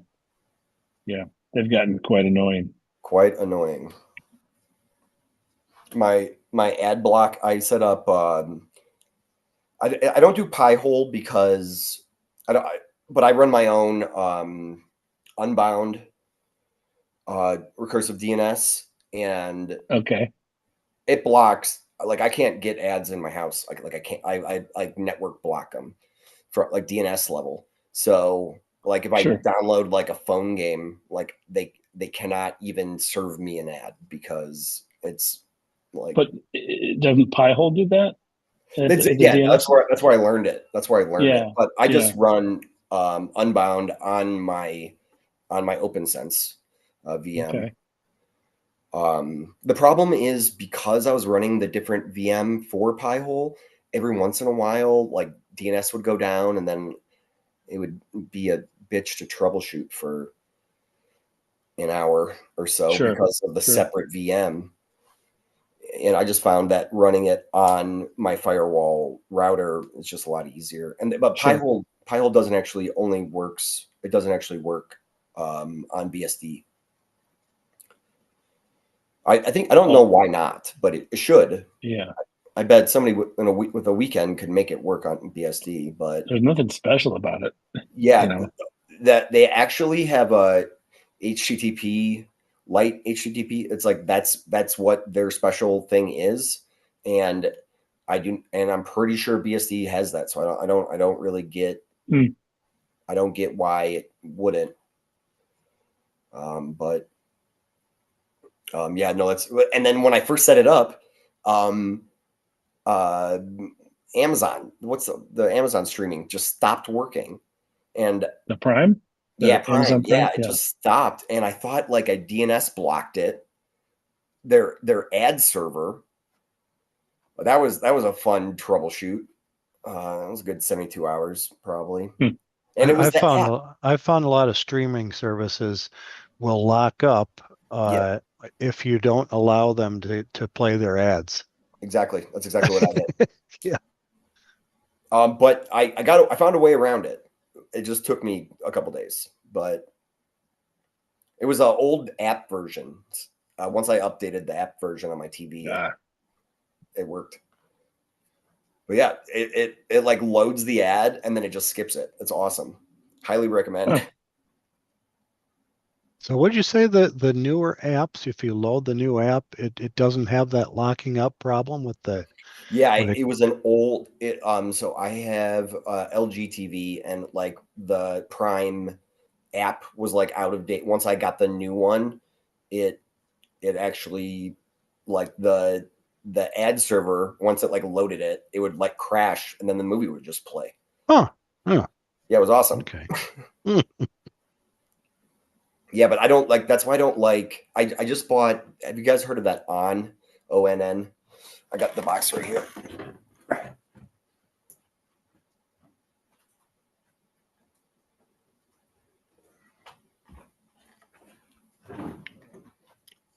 It's just like an Android TV. Yeah, yeah. Walmart, you have to buy it online. It's like I think they just came out with a new one that's like $25, but it's like I'm big. I hate smart TVs because the apps don't stay up to date. So like this is just like a fancy dongle that updates itself so that I don't have to like buy a new TV. But so yeah, that's like a Roku or bingo. Yep. Fire Stick. Yep. Okay. Exactly. So, yeah, they just came out the new 4K one with it has like a really good AV1 decoder. So on my Jellyfin server, I don't know. I mean it has an Ethernet port, so it's like hardwired. So yeah, it's like my TV all in one. It's actually really nice. I want to figure out how to jailbreak it and root it just so I can, like, it has like a whole bunch of like freemium tie-ins on the homepage, and if I could just get rid of that. Yeah. But yeah, it's like subsidized by that. Because they like people pay them to put their stuff on the home screen. Right. Yeah, right. But yeah, it's actually really nice. And it's just on Android TV. It's, you know. So pretty much anything that is it Android under the hood? Or yeah, you get the App Store. I installed. Yeah, okay. So you get all the Hulu app and the Netflix app and yep. Yeah. I got Moonlight and Sunshine. So that's how I like stream my like gaming computer, so I can like play video games on the TV that's from the cluster. You said you rip your DVDs and you put them on a NAS. Then do you have like an app on that little? Jellyfin. Oh, Jellyfin. Okay. Yeah, it's like Plex. Okay. Is Plex still around? Yep. They keep on like upping their prices, and like they just did it. Like their lifetime is no longer a lifetime or something for the new buyers. Yeah. I don't know. The CPU like you have to pay, like the whole reason to get the pass was for the GPU transcode, but the new Intel drivers are actually really, really, really good. I don't know if anybody's seen those new AI GPUs that they put out. They have I've not. It's a dual GPU card, and it uses PCIe 4x8 on a 18, but it's like bifurcated. So it's like a PCIe 4 bifurcated into 2x8 slots, and it's got whatever Intel's GPU is, and they got two of them on there with each like 100 gigs of RAM, VRAM. So you get like 200 gigs of VRAM for like $4,000, and it's actually like amazing. I don't know. I don't have that much of a need, but it's all the new, like the new i5s and i7s all have that CPU transcode that like because it's the same thing and it's just like in the kernel.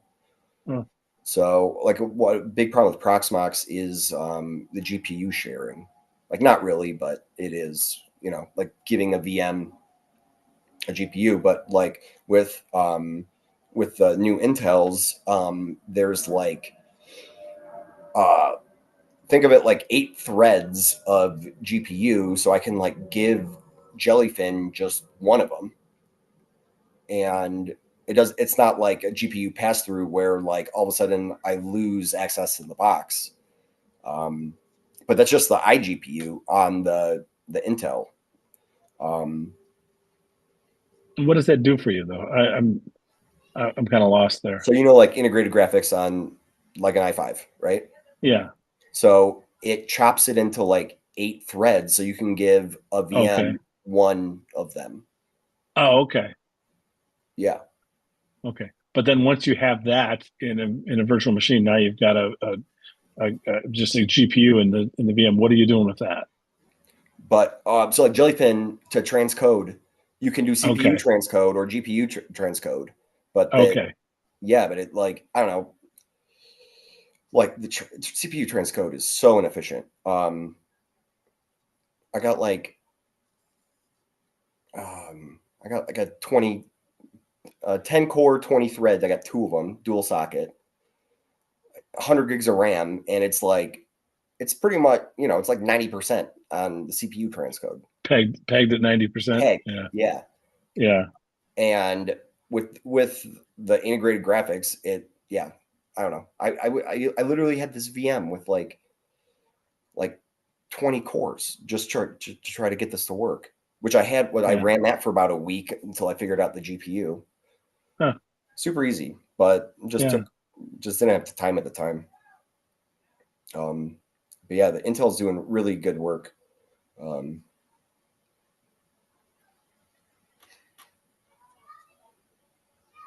Yeah, Jellyfin. I really like Jellyfin.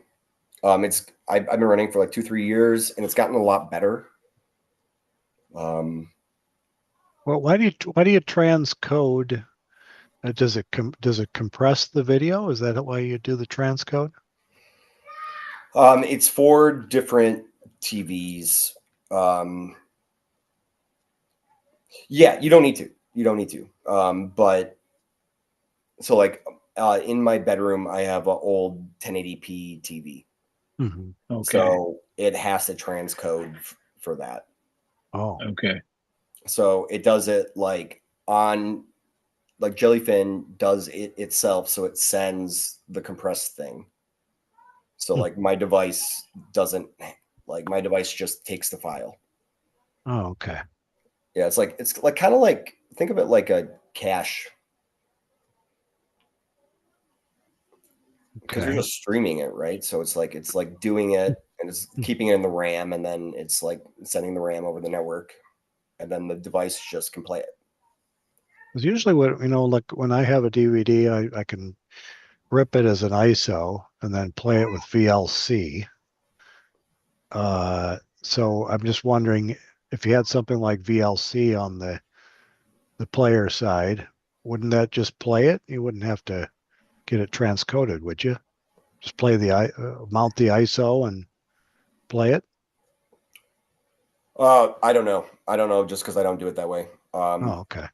I have like a folder that is I don't know if it's a shop. I don't know if it's a Samba or NFS, but yeah, I just like I got my torrent VM and I RCP it over or SCP it over, and then Jellyfin has a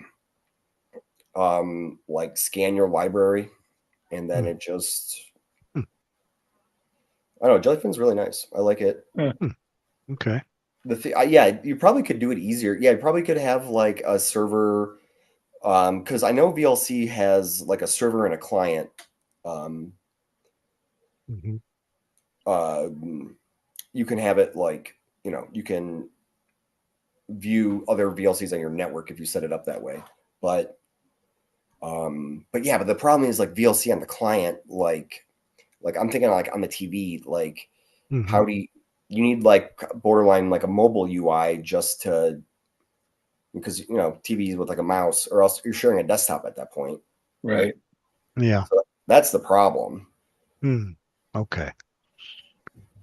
Like if you're sitting on your couch, you don't have a keyboard. Yeah. Right. It's not like sitting at your desktop. Exactly. Yeah, it's a different interface. Yeah, in VLC, you just mount an ISO, and then you've got the menus and everything. It's really nice. Yeah, but like on your TV? Like the DVD menus. You can select all the options you could on a standalone DVD player. Yeah. That is interesting. What's the Microsoft DLNA? You know what that? I've heard the acronym. I'm not sure what it stands for. It's pretty much exactly what you're describing over the network. Okay. Let's see here, DLNA. Maybe Watch TV. So it says upgrade your DLNA powered TV, Blu-ray, or media player. Yeah, I'm pretty sure it's like a Microsoft feature. So what you could do is you could like right click a folder and share it Samba, and then DLNA is like the TV. There's the client on your TV, and then I can like. So like Jellyfin has a DLNA server, but like it was made by Microsoft probably 10, 15 years ago, so that you could share like a folder over the network. And but then like on your TV, you could just get the DVD menu.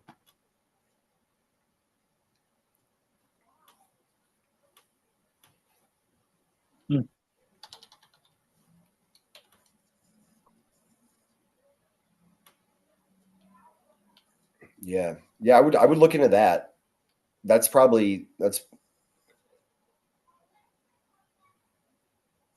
mean, if you're running Windows, that DLNA is cooked into Windows, and then you could just figure if you just like right click share that folder, then you can access it on your TV.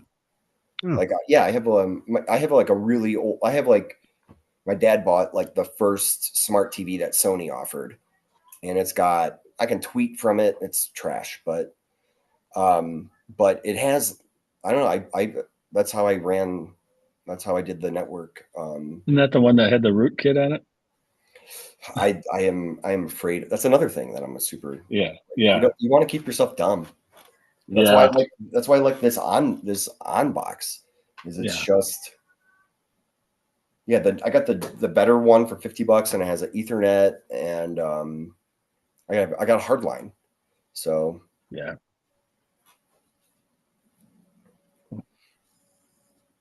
Well, this was all very interesting. Thanks for all that stuff. I think I need to get running. And I think since I started the meeting, I think when I leave, you guys leave too. But thanks for all the participation and stuff. This is really interesting. And Joe, I think Joe is gone.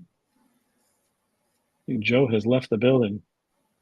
But thanks everybody for coming. Next month we got Wolf talking about the Helix editor. He tells me all about it. He's loving that thing. So that should be an interesting presentation. And if you've been here before for one of Wolf's presentations, you know they're always full of information and enjoyable. So look forward to that. So thanks everybody for coming.